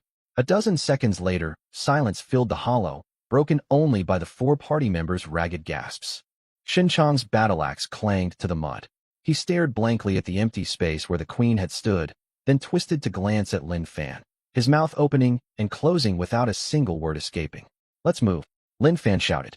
The stench of blood will draw other monsters. We need to evacuate immediately. The 4 stumbled along their entry path for 20 minutes, putting the entire earthen mound far behind them. Once they confirmed no monsters pursued, all 4 collapsed onto a weed-covered hillside with heavy thuds. A cool breeze swept over them, clearing the acrid acid stench from the air at last. No one spoke, only panting heavily. Shin Chong lay flat on his back, staring up at the murky gray sky, then let out a rough, weary chuckle. Brother Lin, I take back everything I said back at the cafe. Your damage output outshines even S-rank awakeners. Su Xiaodong clutched her chest, her face deathly pale. That scared me half to death. I thought we'd all end up dried ant jerky today. Yi Wanqing leaned against a boulder and chugged an entire red healing potion, her color slowly returning. She turned her gaze to Lin Fan. That continuous stream of attacks dealt impossibly high damage values. How did you pull it off? Lin Fan leaned against a tree trunk, answering casually. My purple tear gloves grant a critical hit bonus effect. Luck was on my side. Every dart landed on weak points. Yi Wanqing dropped the subject without pressing further. Everyone held hidden trump cards, secrets they preferred not to share. The 4 supported one another back to their vehicle, recovered a small portion of their stamina, then drove toward the city district. As the car jolted over rough ground, Lin Fan glanced sideways at his inventory panel out of the corner of his eye. 3 treasure chests rested quietly within its slots, loot dropped by the Ant Queen. He did not open them, sliding his finger away from the screen and leaning back against the seat. Shin Chong sat right beside him, and Yi Wanqing's gaze drifted toward him every few moments. No rush. He would examine the chests once he returned home. He pushed open his front door. A faint coal stove scent lingered in the air. Lin Fan set the oil paper-wrapped roast chicken onto a chipped wooden table. Yaya sprinted out from the inner room, shuffling along in brand new pink slippers, her nose twitching as she sniffed greedily. "Brother, you bought roast chicken." She crept close, carefully peeling back one corner of the oil paper, and rich steaming meat aroma flooded the room instantly. Lin Fan tore off a chicken drumstick and pressed it into her hand. "Eat it while it's hot. I'm heading to my room. Don't call me unless it's an emergency." Yaya nodded furiously as she gnawed the drumstick, her cheeks stuffed full of meat. Lin Fan turned and entered his bedroom, latching the iron door shut tight behind him. Exhaustion weighed heavy on his bones, and he collapsed backward onto his old spring mattress. The cushion creaked loudly beneath his weight. Tired as he was, his mind buzzed with alert excitement. He immediately pulled up the system panel on his wrist and opened his stats page. Name: Lin Fan. Class: Dart Thrower D rank. Level: LV 16 420,000/500,000. Stamina: 25 plus 20 equipment bonus.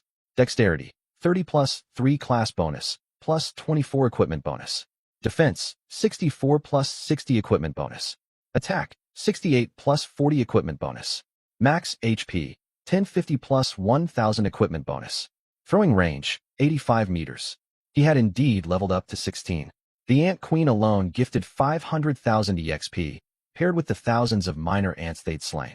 He only needed a final 80,000 EXP to break through to level 17. Level progression grew exponentially harder with each tier. If word spread of his leveling speed, professional players from major guilds would be utterly stunned. Lin Fan allocated his newly earned free attribute point straight to attack. Attack: 69 plus 40 equipment bonus. He scrolled downward, his gaze landing on the talent tab. Hidden talent: Perfect Mechanics LV5 2100/10,000. 2,100 total kill counts logged. The brutal battle inside the anthill had only raised his proficiency this much. Lin Fan massaged the space between his brows. He needed 10,000 total kills to advance his talent to level 6. Nearly 8,000 more kills remained. He would not grind enough to hit the threshold in the coming days. Closing his stats panel, he opened his inventory. The front slots overflowed with piles of glowing red crafting materials. Red Ant Venom Mandible times 4,200, Red Ant Carapace times 3,300, and Acid Gland times 1,000. Over 8,500 total crafting materials looted. All the spoils Xinchang and Yi Wanxing had fought tooth and nail to farm were swept entirely into Lin Fan's inventory by his 100 auto loot talent. Not a single scrap left for his teammates. Lin Fan instantly pulled up the trading system. With practiced ease, he selected all materials and listed them for sale, setting a uniform price of 100 copper coins per item.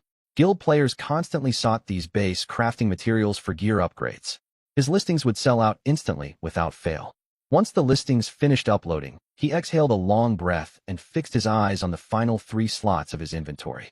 These held the day's true prize. The second he struck the killing blow on the Ant Queen, 3 streaks of white light had flown straight to his inventory. The chaos of combat forced him to hold off checking them until now. With silence surrounding him at last, his anticipation surged uncontrollably. 3 treasure chests sat lined neatly in the inventory grid. 2 blazed with dazzling orange radiance, illuminating the entire inventory interface with warm light. The third was a dull, lusterless white chest. Lin Fan froze for a beat. A level 25 elite boss that nearly wiped their entire party only dropped a white tier item? It was equivalent to splurging for a luxury feast and receiving a pack of cheap paper napkins as the complimentary gift. Miserable loot odds indeed. He set the white chest aside for later, pressing his thumb firmly against the first orange treasure chest. Open. Brilliant orange light exploded across his field of vision. A pair of tall boots etched with dark gold filigree hovered suspended mid-air. Obtained equipment: Ant Shadow Boots, orange tier. Stats: Dexterity, plus 60, Attack, plus 100, Special Effect, 30 Poison Immunity, Gem Socket. Empty. Lin Fan's wrist jolted, nearly closing the panel by accident. His heart hammered wildly in his chest. 60 bonus Dexterity. His total dexterity before this piece only hit 30. This single item doubled his stat outright. Dexterity governed movement speed and throwing attack speed. Once equipped, he would practically fly across the ground. Then the attack stat, an additional 100 points. Lin Fan rapidly crunched the numbers in his head. His base attack stood at 69, boosted by 100 from the boots, plus the 50 flat damage bonus from his falling star darts. Each individual dart's base damage jumped straight to 215. Coupled with his talent's permanent 100 critical hit and 100 armor pierce, Every thrown dart dealt a solid 438 damage flat. This calculation did not even account for his Grey Wolf Glove's 12 dart per second passive effect. His total damage output per second would exceed 5,000. No tank could withstand that firepower. Not to mention the 30 poison immunity passive. When facing venom-spewing monsters like today's ant swarm, his survival capability skyrocketed. It even came with an extra empty gem socket, a feature exclusive to Orange tier equipment. Truly worthy of its orange rank, every single stat line outperformed his full purple set by a landslide.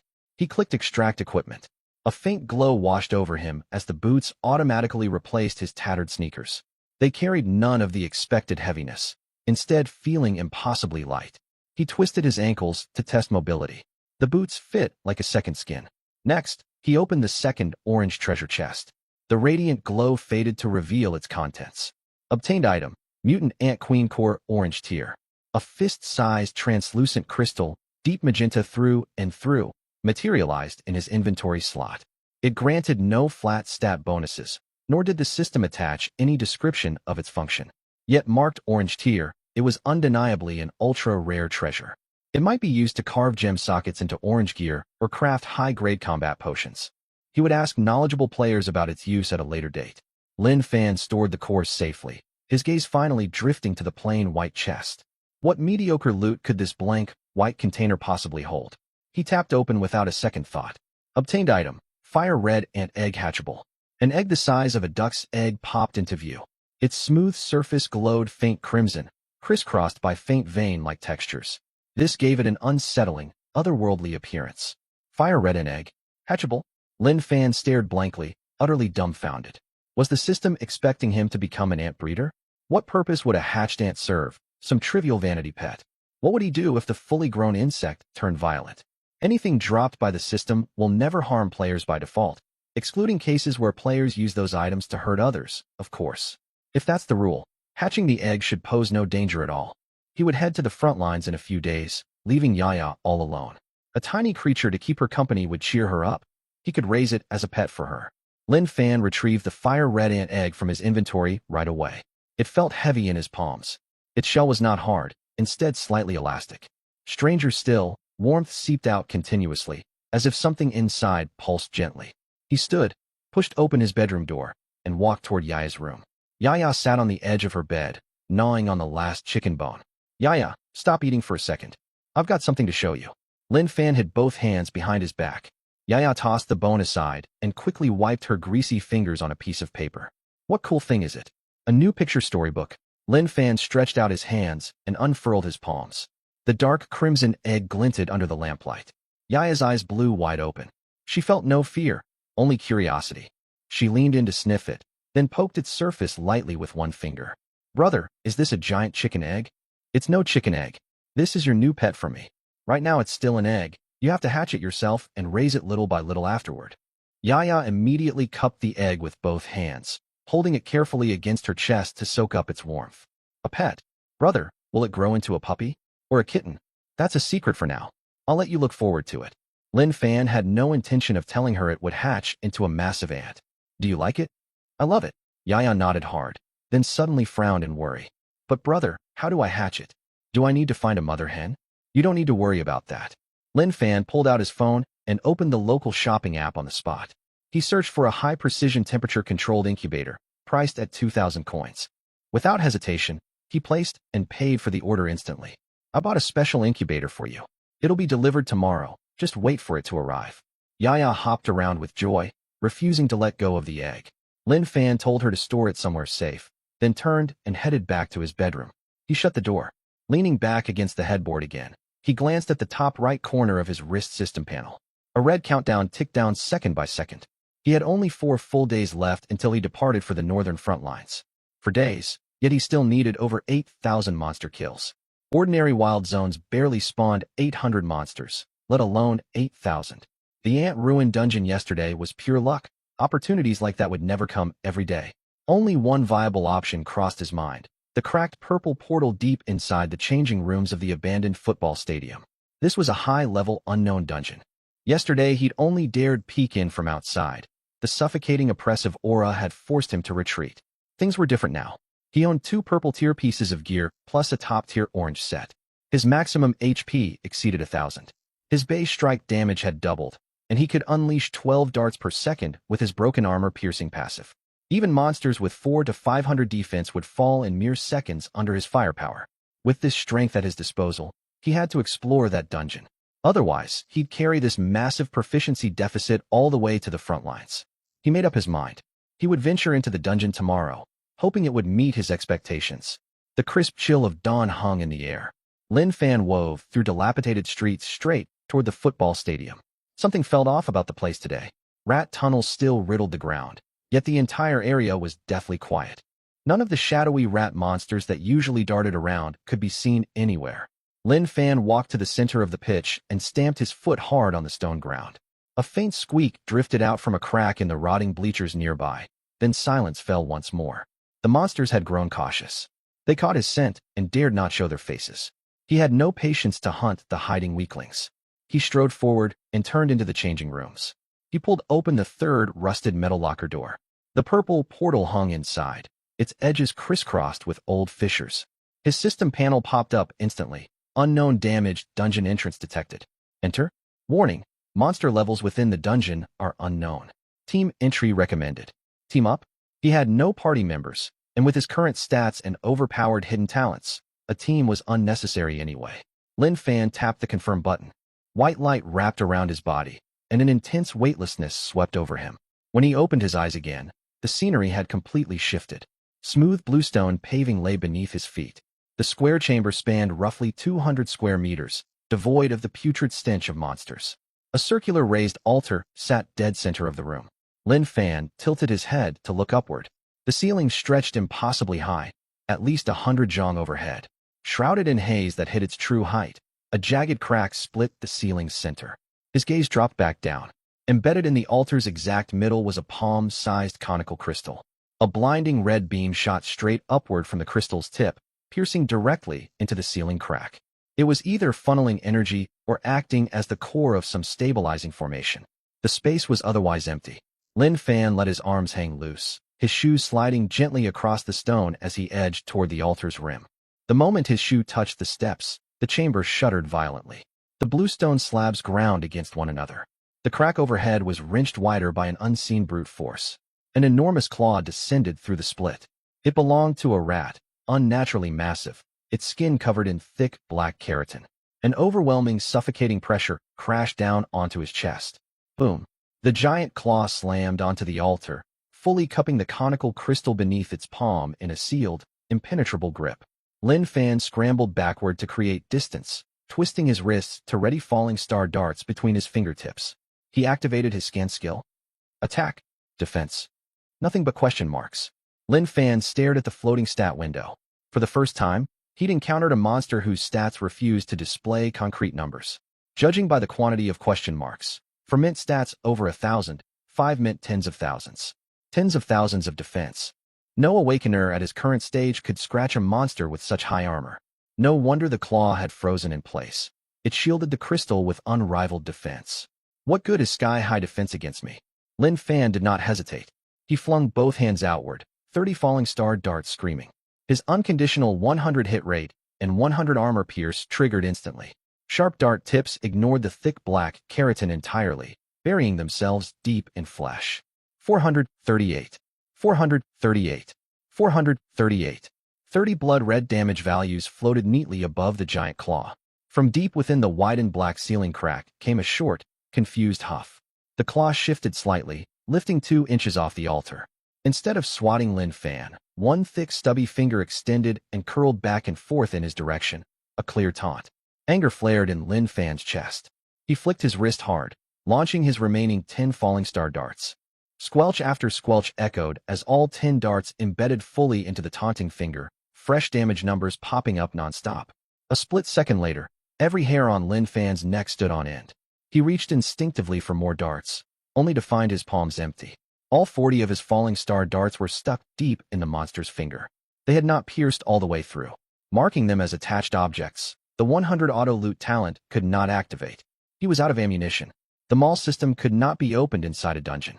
A dart thrower without darts was nothing more than a sitting target. If he fled now, The 40,000 coins worth of falling star darts would be lost entirely, a devastating loss. Lin Fan debated charging in close quarters to yank the darts free when the giant finger suddenly retracted. The entire claw pulled upward, retreating back through the ceiling crack.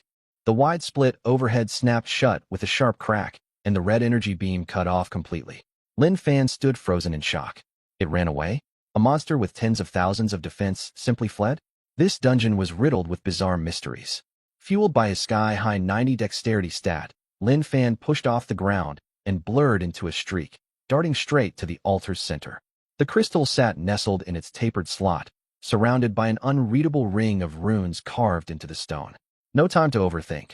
He'd take it first and ask questions later. He reached out, gripped the crystal, and pulled upward hard. Click! The crystal dislodged from its slot. He tossed it straight into his inventory, sprinted to the chamber's outer edge, and jammed his finger against the exit button. A flash of white light later, Lin Fan's boots landed back on the muddy floor of the dilapidated changing room. Even after walking out of the abandoned stadium, his mind buzzed with confusion. What kind of dungeon was that? What tier of beast owned that massive claw? And what purpose did the conical crystal serve? Lin Fan had no answers to his endless questions. His first priority was opening the mall to restock falling star darts. He set the purchase quantity to 100. 100,000 copper coins were deducted instantly, and 100 polished black falling star darts filled his inventory slots. A sense of safety washed over him once more. He could not farm talent proficiency here today, so he headed for his usual grinding spot. Lin Fan hopped on a shared bicycle and raced toward the training field. He paid the entry fee at the purple portal and stepped into the dungeon. A level 15 mutant gray bear barely poked its head out before a hail of darts turned it into a pincushion. Exit, sell materials, pay the fee, re-enter. He spent the day trapped inside. Each run spawned 50 bears. The entry fee cost 2,000 coins, while selling all harvested materials earned him 15,000 coins per cycle. By 6 o'clock in the evening, when the dungeon forcefully teleported him out for the 20th time, Lin Fan collapsed onto the concrete bench. Hours on end of repeating the exact same motion had worn him thin. I'm sick of this grind. He shook his aching arms and pulled open his system panel. He had leveled up to LV-17. He'd earned over 600,000 coins, yet proficiency was far from ranking up. His grinding efficiency remained far too low. Darkness swallowed the sky entirely. Lin Fan dragged his tired feet home and pushed open the iron door, greeted by a wave of warm air. Yaya hunched over a table in the room's corner, her gaze fixed intently on the incubator. The fire-red ant egg lay quietly inside, glowing with faint crimson light. Brother, you're home. It moved again just now. Yaya pointed excitedly at the incubator. Watch it carefully, don't lean too close. I'm worn out today. I'm going to lie down in my room. Lin Fan ruffled her hair, then walked straight into his bedroom and locked the door behind him. He sat down on his hard plank bed and opened his inventory, retrieving the 2 mysterious items he'd acquired that day. In his left hand rested the mutant ant queen core. Its deep magenta surface shimmered with an alluring glow. In his right hand sat the dull, lusterless conical crystal he'd pried free from the strange dungeon altar. The crystal looked worthless no matter how he examined it, and he had no clue what keywords to search online. He set it aside for later. Lin Fan browsed forums and search websites for information on the mutant ant queen core. Most threads stated it was used to forge weapons, armor, or craft potions, boosting toughness and durability. None of these benefits seemed particularly useful to him. Lost in thought, his wrist panel vibrated softly. A private message popped up, sent by Yuan Qing. Are you free to grab dinner tomorrow? The school beauty reaching out first. Lin Fan raised an eyebrow. As a low D rank awakener, he could not fathom why she sought him out. What's this about? Lin Fan typed back. Nothing much, just a chat. Shen Chong and Su Xiaodang will come too. Will you join us? There was definitely an ulterior motive. Why seek him out otherwise? For his low level? Or his plain, unremarkable looks? Sure. Where tomorrow? State Guest Tower, room 302, 7 o'clock.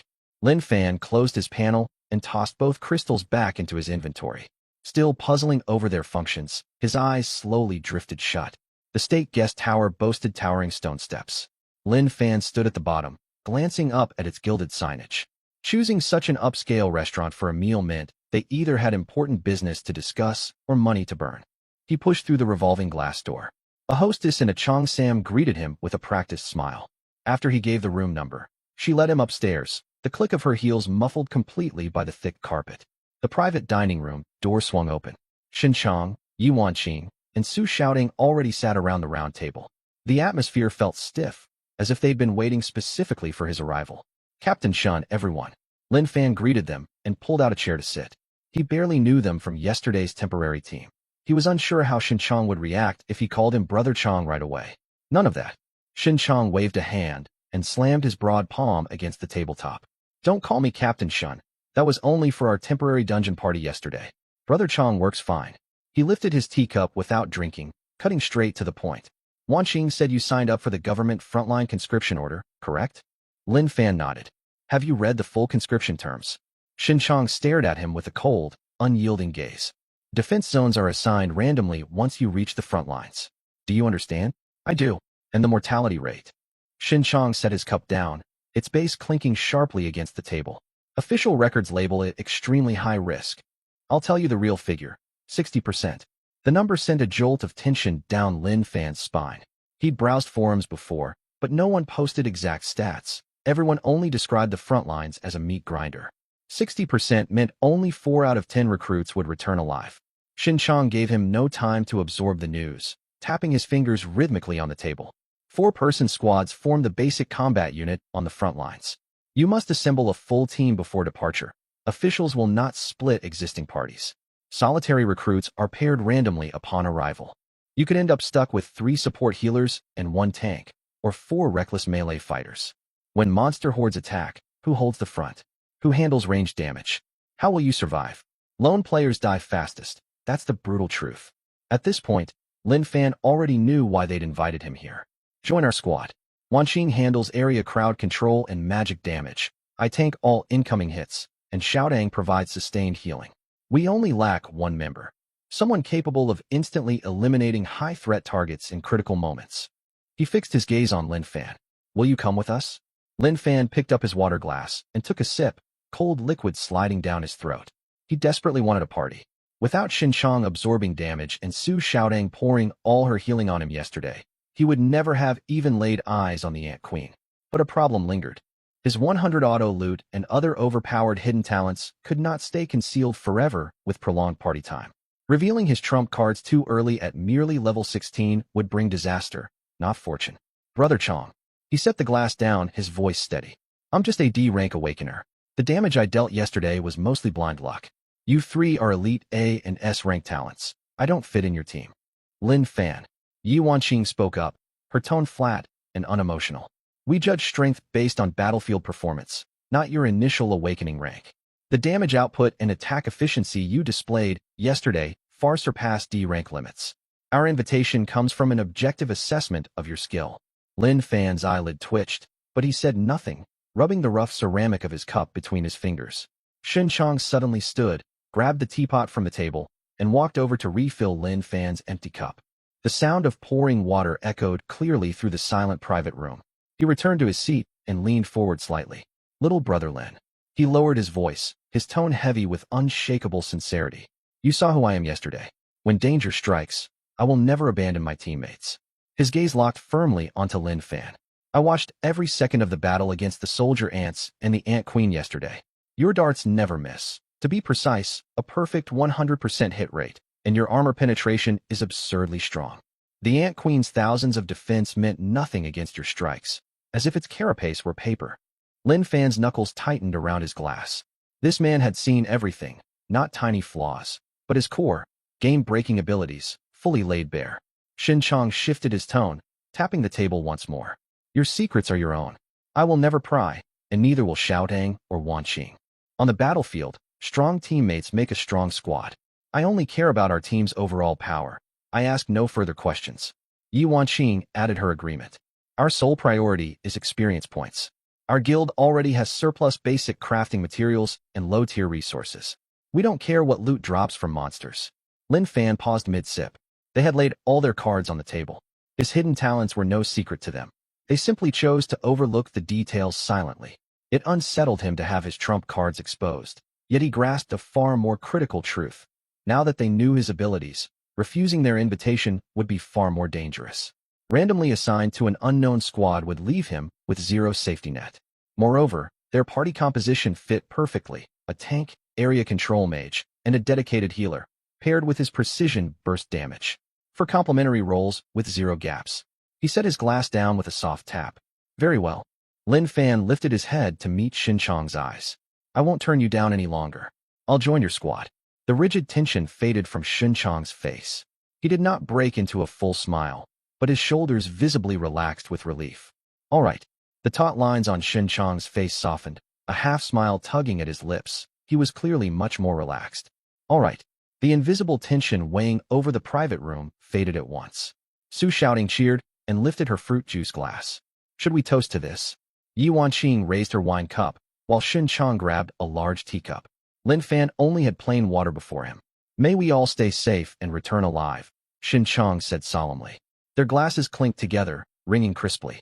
Now that the atmosphere had lightened, Shin Chong and the others began chatting about guilds, clans, dungeons, and wild ruins. Lin Fan listened quietly, nodding occasionally. This was first-hand experience money could never buy. Halfway through the meal, Shin Chong tapped his chopsticks toward Lin Fan. Brother Lin, tell us your methods for leveling up. Any tricks or troubles you've run into. Spit it out. We'll help if we can, and if not, we can at least offer advice. At his words, the other three turned their gazes to Lin Fan. Su Xiaodang even leaned forward, brimming with curiosity. These geniuses from prominent clans seemed especially fascinated by Lin Fan's unorthodox, self-taught playstyle. Lin Fan smiled faintly. I don't have any fancy tricks. Every day I grind low-level dungeons slaying bears, sell the materials to buy more dungeon tickets, and repeat. Just mindless, repetitive labor. His tone was flat, laced with self-deprecation. He paused, as if a thought had suddenly struck him, and asked casually, by the way, I've been wondering about something. Do any of you know what core crystals are used for? He deliberately avoided mentioning the Queen Mutant Ant Core Crystal, only referencing the common generic term, core crystal. Yi Wanqing wiped her hands with a napkin and picked up the conversation. They have countless applications. Dropped by zone lords and dungeon bosses, they're almost always high-grade crafting materials. Embedded into weapons, they add elemental damage or special effects. Fitted onto armor, they drastically boost specific damage resistances. Ground into fine powder and mixed into potions, they drastically amplify medicinal potency. Their exact power directly depends on their quality tier. She shot Lin Fan a glance. Most crystals circulating on the market are low-tier white grade, mainly used for potions. High-tier crystals are impossible to buy. As Lin Fan listened, his faint, unrealistic hopes faded. Just as he suspected, they were primarily enhancement materials. Shin Chong swallowed his food and spoke abruptly. Brother Lin, if you happen to own a high-quality core crystal, there's another path you could take. Lin Fan set down his chopsticks. Find a master blacksmith. Purify the crystal's energy core and fuse it into dart blanks to forge custom throwing darts, Shin Chong said, picking at his teeth with a toothpick. They carry elemental attacks, double piercing power, and deal far more damage than regular darts. He shook his head. But it's a massive waste. Darts are disposable. 9 times out of 10 you'll never retrieve them after throwing. Wasting such a valuable crystal on throwaway ammo is plain reckless. Easily lost. Lin Fan's grip around his cup remained rock steady. He reined in his surging excitement, forcing his voice to stay calm. If I really wanted to get some made, who's a reliable smith to work with? Shin Chong pulled a gilded card from his inner pocket and slid it across the table. Old Zhang out west, registered with the Blacksmith Association, grade A craftsmanship. He forged my shield and counterweights. His work's flawless, though his fees match the quality. Lin Fan took the card with both hands, glanced at the simple name and number, then tucked it away carefully. Lin Fan spoke even less for the rest of the dinner, merely listening and memorizing every word. It was midday by the time he left the state guest restaurant. They parted ways at the street corner. Shin Chong and the other two headed back to their guild headquarters. Lin Fan did not go home. He cut straight back to the school sports field, dove into a high-level dungeon, and grinded non-stop until nightfall. When he finally stepped out, he rubbed his aching wrists and trudged toward his apartment. Streetlights stretched his shadow long across the pavement. Lin Fan clutched the card tucked in his pocket, his heart thrumming with anticipation as he wondered what would happen if he fused the Queen Mutant Ant Core Crystal into throwing darts. Early the next morning, Lin Fan hopped on his bike. He rode to the Blacksmith Association in the West District, following the address printed on the card. The complex spanned an enormous plot of land, with a full 4-story main building clad entirely in thick charcoal gray armor plating. He scanned the directory board in the ground floor lobby. A strict tiered system governed the premises. The first floor housed all Grade C smiths, its workshops swarming with queuing awakened warriors. The second floor held Grade B artisans, with half as many patrons. The third floor was reserved for Grade A smiths. As for the fourth floor, it was vacant. Lin Fan headed straight up to the third floor. Over 20 workshop rooms lined both sides of the corridor, most unmarked. Only 4 doors glowed with working light. Lin Fan followed the room numbers and stopped in front of the farthest door. He pushed it open. A wave of searing heat washed over him. The workshop spanned several hundred square meters. 3 massive high-temperature furnaces lined the left wall, while the right side was stacked high with or piles, scrap metal, and blueprints. A huge long iron workbench sat dead center of the room. A middle-aged man wearing an oil-stained tank top stood with his back to the door, measuring a steel plate with a caliper. He did not look up at the creak of the door, sliding the caliper off the metal surface. "I'm fully booked today. Head down to the second floor." Lin Fan did not leave. He strode over to the workbench and laid the gilded card beside the steel plate. "Brother Chong sent me." Zhang Kong set down his tools, flipped the card over to examine both sides, then lifted his eyes to size Lin Fan up. "Sent by Shin Chong?" Zhang Kong dragged over an iron chair and sat down, grabbing a rag to wipe his hands. "Take a seat." Lin Fan did not hesitate, pulling out a chair to sit across from him.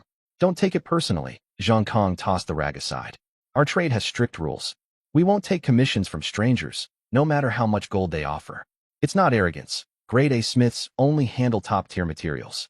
Unidentified ore and crystals drag us into endless trouble. If Xinchang sent you, you're one of us. What do you need forged?" Lin Fan opened his system inventory. A single tap of his finger. The fist-sized, deep magenta queen mutant ant core crystal materialized on the iron workbench. The air in the room seemed to freeze for a heartbeat.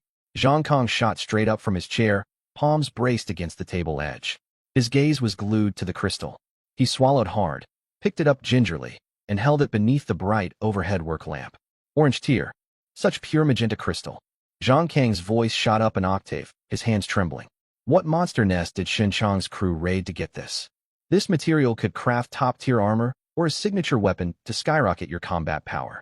What are you looking to forge? Trust me, I'll maximize every ounce of energy locked inside this crystal. "Throwing darts," Lin Fan said flatly. Zhang Kong froze, twisting his neck slowly to stare in shock. "Pardon? Throwing darts," Lin Fan repeated. "Disposable weapons for dart specialists. Are you insane?" Zhang Kong slammed his palm on the table, sending wrenches clattering across the metal surface. "Waste an orange tier crystal on throwaway darts? Once you hurl them, you'll never get them back. This is throwing priceless treasure down the drain. You're committing an unforgivable waste of rare materials. I'm a dart specialist. I want a batch of custom darts to save my life in critical battles. Survival comes above all else," Lin Fan replied calmly, spinning a believable excuse. Zhang Kong huffed heavily, staring at the crystal for a long moment before turning his gaze back to Lin Fan. "Fine. Burn your gold if you want. I won't stop you." Zhang Kong sat back down, grabbing paper and a pen to crunch quick calculations. "Judging by this crystal's energy density and volume, we can reinforce a maximum of 70 darts, plus purification labor fees. 1 million star coins per dart. Flat rate, 7 million total." Lin Fan nearly choked on his saliva. 7 million? Lin Fan tapped his fingers against the tabletop. "Master Zhang, your pricing blade is far too sharp. Too expensive?" Zhang Kong let out a cold snort, circling a number on the paper. "You think the crystal alone is enough? Orange tier energy will detonate ordinary scrap metal the second you enchant it. The dart blanks have to be purple grade. A single purple dart sells for at least 300,000 on the trading market, and supply can't meet demand. 70 blanks alone cost 21 million star coins, and that's before accounting for crafting failures. I'm charging 7 million only out of respect for Xinchang." Lin Fan fell silent. 21 million just for the dart blanks. His entire fortune barely topped 6 or 700,000. 7 million star coins was 10 times more money than he owned. The system shop did not even stock purple tier darts. Blue grade was the highest available option. "Forget it." Lin Fan reached out to grab the crystal. "I'll come back once I've saved more funds." Zhang Kong slammed his hand down to pin the crystal in place. He stared at the crystal's mesmerizing glow, his chest tight with greed. For a blacksmith, top-tier materials were addictive. If he let this crystal walk out the door, he would lie awake for days. "Hold on a second." Zhang Kong cleared his throat, his tone softening. "We can negotiate. Since Xinchang's a close friend, you don't have to pay a single coin. I've got a compromise. Lin Fan's hand paused midair. What compromise? This crystal has enough energy for 70 darts. I'll forge 60 for you. The leftover crystal residue stays mine, covering all 7 million crafting fees and the cost of the purple blanks. Zhang Kong stared intently at Lin Fan, waiting for his reply. Lin Fan saw straight through his scheme. The 7 million quote was massively inflated. The old smith could tell he was penniless and planned to pocket the leftover orange crystal material reserved for 10 darts. Trading material for 10 darts in exchange for 60 perfect orange reinforced darts was a good trade. Lacking money and trade connections, he had no other options. Deal, Lin Fan agreed without hesitation. Zhang Kong lit up with delight, yanking the crystal to his chest for fear Lin Fan would backtrack. You're a straightforward man. Come back this exact time in 1 week to pick up your order. A week is too long, Lin Fan shook his head. I'm deploying to the northern front with a squad in a few days. I'll only give you 2 days. 2 days. Zhang Kong jumped to his feet. Purification, cutting, energy infusion, polishing. I won't sleep a wink for 48 hours straight. Lin Fan ignored his complaints and reached again for the crystal. Then scrapped the order. Hand the crystal back. Wait. Zhang Kong scrambled to shield the crystal. 2 days it is. I'll push myself to the brink. Luckily, I have a full set of 60 and used purple-grade Galeflow darts sitting in storage. I'll use those as your blanks. Come back in 2 days for your finished darts. I appreciate your hard work, Master Zhang. Lin Fan pulled his hand away. Don't leave just yet. Zhang Kong grabbed a permanent marker. We need to lock in your enchantment effects before the darts cool and set. Orange tier material unlocks at least 2 top-tier bonus effects. Armor piercing, critical strike, paralysis, bleeding, area explosion. Pick 2.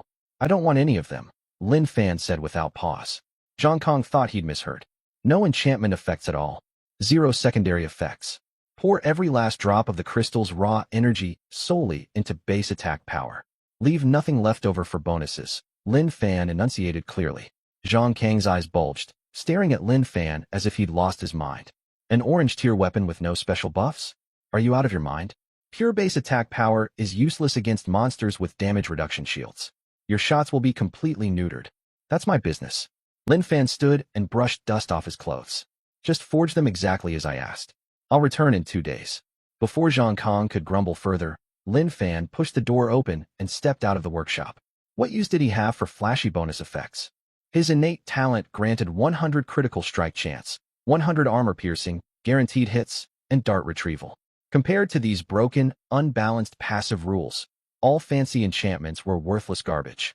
Stacking raw base attack power high enough would create overwhelming, one-sided firepower. After leaving the Blacksmith Association, Lin Fan cycled straight back to the school sports field. Less than 3 days remained until his deployment. His innate talent sat at level 5.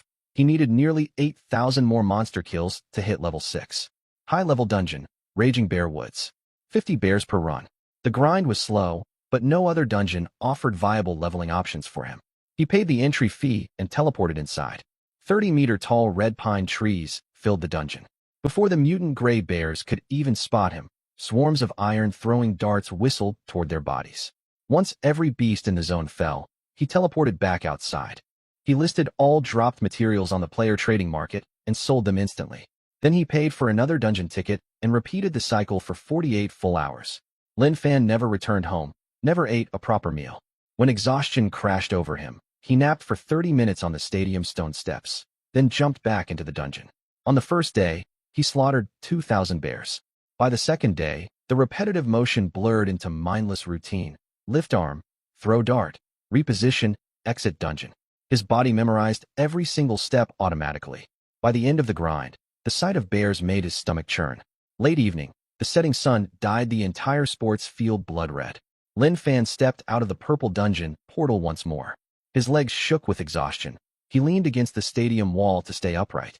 His uniform was soaked through with sweat, then dried stiff, coated in a crust of white salt residue. This grind is pure agony, worse than juggling 3 part-time jobs after school back then. He collapsed onto the concrete ground, gasping for air. He pulled up his character stat panel. Level, LV.18 110,000/1,200,000 EXP. Throwing range, 95 meters. He scrolled down to the talent section at the very bottom. Hidden innate talent, 100 fixed mechanics, LV.57,800/10,000 kills required. Over 2 days, he'd killed more than 4,000 monsters. This was his absolute limit. The high-level dungeon had sparse monster spawns, forcing him to hunt targets actively, drastically cutting efficiency. Still, the school-run dungeons prioritized safety, so he could not complain. He pushed himself upright, bracing his weight on his knees. Time to head home. Tomorrow morning, he would collect his custom throwing darts, and he could only hope they would live up to his expectations.